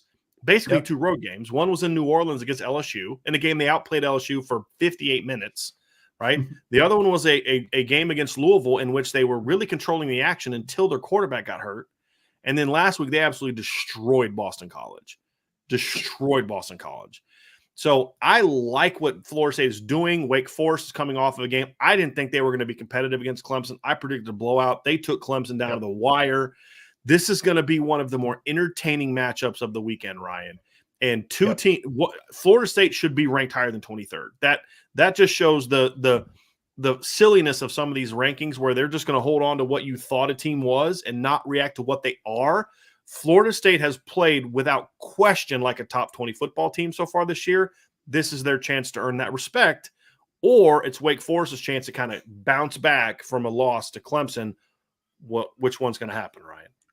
Well, I feel like no one's giving Mike Norvell enough confidence. I mean, enough credit for what he's done so far, Bryan, because, I mean, before the season, I think a lot of people thought he was a lame duck head coach, including myself a little bit. I mean, I'll be completely honest. Like, I wasn't sold on what he was doing with Florida State, but Florida State has been very improved this season. They've had a kind of a toughness about them. You know, Jordan Travis has taken a big step. The defense, though, for me, has taken a big step forward. I'm going to say that Wake Forest has a little bit of a hiccup after, putting it all out there against Clemson, take them down to the wire. I'm going to pick Florida State in this football game. Jared Verse, I'm not sure if he's playing today for Florida State, but he is one of the best defensive players I have seen in college football this year. The defensive end for Florida State transferred from Albany. And so I think that Florida State wins this game. I do think it's going to be a little bit of a high-scoring affair because it always is against Wake Forest. But I think Wake Forest is a little bit of a hiccup, and the Seminoles come out on top today. They shut down BC last week without Jared Verse. And yes. I the latest I've read, I do believe he's going to play today. I don't think it's been completely ruled. I haven't seen the latest injury updates, but they showed they can play pretty good defense last week without him. Now, Wake Forest is a much better offense right now than Boston College, especially up front. And their offensive line is not great. BC has the worst offensive line in Power 5 by a mile. It's bad. And so it is terrible. And so I agree. I see Florida State winning this one. I do think it's going to be entertaining. It's going to be a shootout. It's going to be a fun game to watch, no doubt about it. Ryan, last game we're going to talk about before we get going and before the noon game start. The biggest game of the weekend from a ranking standpoint, number 10 NC State goes to number 5 Clemson. Clemson coming off of a huge win over Wake Forest, a game where they had to battle, scrap, and claw all the way to the end. Got the win in the end. Biggest test, obviously, for Clemson so far. NC State is 4-0, coming off of a beatdown over a bad UConn team. The 27-14 win over Texas Tech looks a lot better now than it did 2 weeks ago. It was a good win, but now after what Texas Tech did to Texas this past week, that looks like an even better win. So are we going to see the NC State team that we thought we were before the year with Devin Leary, who's been very inconsistent this year? Or are we going to see the team that did not look very good beating East Carolina, who I believe recently lost to Navy? And so I don't know what we have in NC State. Clemson, I think we know who they are. And there's some good, there's some not so good. Can NC State exploit the issues that Clemson had last week? Can Clemson's offense continue to carry them? Can their defense bounce back from a rough game? A lot of storylines in this game, Ryan, and the biggest one being control of the ACC is obviously a big part of this. Florida State has a chance to put themselves on that map today against Wake Forest, and then also Clemson has that chance at home against NC State, a team up until last year they had dominated for a decade. Yep. You know that I'm a big fan of Devin Leary. He has been up and down this year, but he's a really talented quarterback. The running back Sumo is actually a good football player. He's from the state of New Jersey as well. But I just ultimately, Brian, I just haven't loved what I've seen from NC State. I think they have a good defense, so I think that they'll keep it close for a little bit. But ultimately, I think that one thing about Clemson's win last week is I think that it was kind of a bittersweet win, right? Like you always want to get the victory, but I think that they were, I don't want to call it embarrassed because they won the game, but I think they're going to come out and they're going to play a little bit angry today. So I think Clemson pulls off this one 28-16. Again, NC State has a lot of good defensive players, including Peyton Wilson on the second level, Isaiah Moore. They have some really good players, but ultimately I just haven't loved what I've seen from them this year. So I think Clemson continues to roll, and I think that they win a tough defensive battle for a while, and then Clemson makes enough plays in the end. Haven't liked what I've seen from the NC State offensive line. Have not liked what I've seen from the NC State pass catchers. Devin Leary's been inconsistent against the two competent teams that they played this year, Ryan, and that's even stretching it a little bit with East Carolina. If we're being completely honest, East Carolina is 2-2 with a loss to Navy. Their wins are over Old Dominion and Campbell. Their offense has looked very mediocre. 21 points against East Carolina, 27 points against Texas Tech. They scored 41 against UConn, who's terrible, and they scored 55 against Autry Denson and Charleston Southern, who's not good either. I mean, it's an FCS team, right? So I don't like what I've seen from NC State, and they're going on the road, a place they haven't won in forever. I just don't think they have it. Now, if Devin Leary plays like Devin Leary, then they have a chance. But honestly, Wake has better weapons. I mean, that's the biggest difference for me, Ryan, is look, they're both very good quarterbacks, but Wake has way better weapons at receiver than what NC State has, and that to me is going to be enough. So I think that it'll be a much lower scoring game than it was last week. I think it'll be very similar to what last year's score was, which NC State won 27-21 in overtime. I think it'll likely look like that, but I do think Clemson gets the W at home and takes control of retakes control of that rivalry with another victory. So That is who I see. So we're pretty much on the same page, Ryan. We have the same prediction, Michigan, Iowa, same prediction, Kentucky, Ole Miss, same prediction, Oklahoma, TCU, Bama, Arkansas, Baylor, Oklahoma State, Wake Forest, Florida State, NC State, and Clemson. The two we disagreed on, Purdue and Minnesota. I'm taking the Gophers. You're taking the Boilers in the upset. I'm also taking – it's a day of upsets in the Big Ten, baby. I'm taking Illinois to upset Wisconsin. You think the Badgers are going to get a W and keep and get back on track after the bad loss to Ohio State. I kind of feel like they're going to have the similar letdown game like you were talking about with who was the team that you're talking about, Ryan, that had the rough loss last week and you thought it was going to kind of springboard into this week as well? Was it Wake Forest? I think that Wisconsin has a similar letdown because of how bad they lost last week. So that's factored into it as well. So that is going to do it, everybody. It's 12:02. That means it is time to go watch some college football. Thank you all so much for joining us. Hit that like button, hit that subscribe button, hit the notification bell, sign up for the boards at boards.irishbreakdown.com. Also subscribe to the CFB Nation channel on Apple Podcasts and Spotify. Thank you all again for your support this past week. We'll be back on Monday. That's Ryan. I'm Bryan from the whole IB staff. Have a great day of college football. Go Irish. We can guarantee you they will not lose today, so that'll be fun. Enjoy the day, everybody, and thanks for being with us on the Irish Breakdown podcast.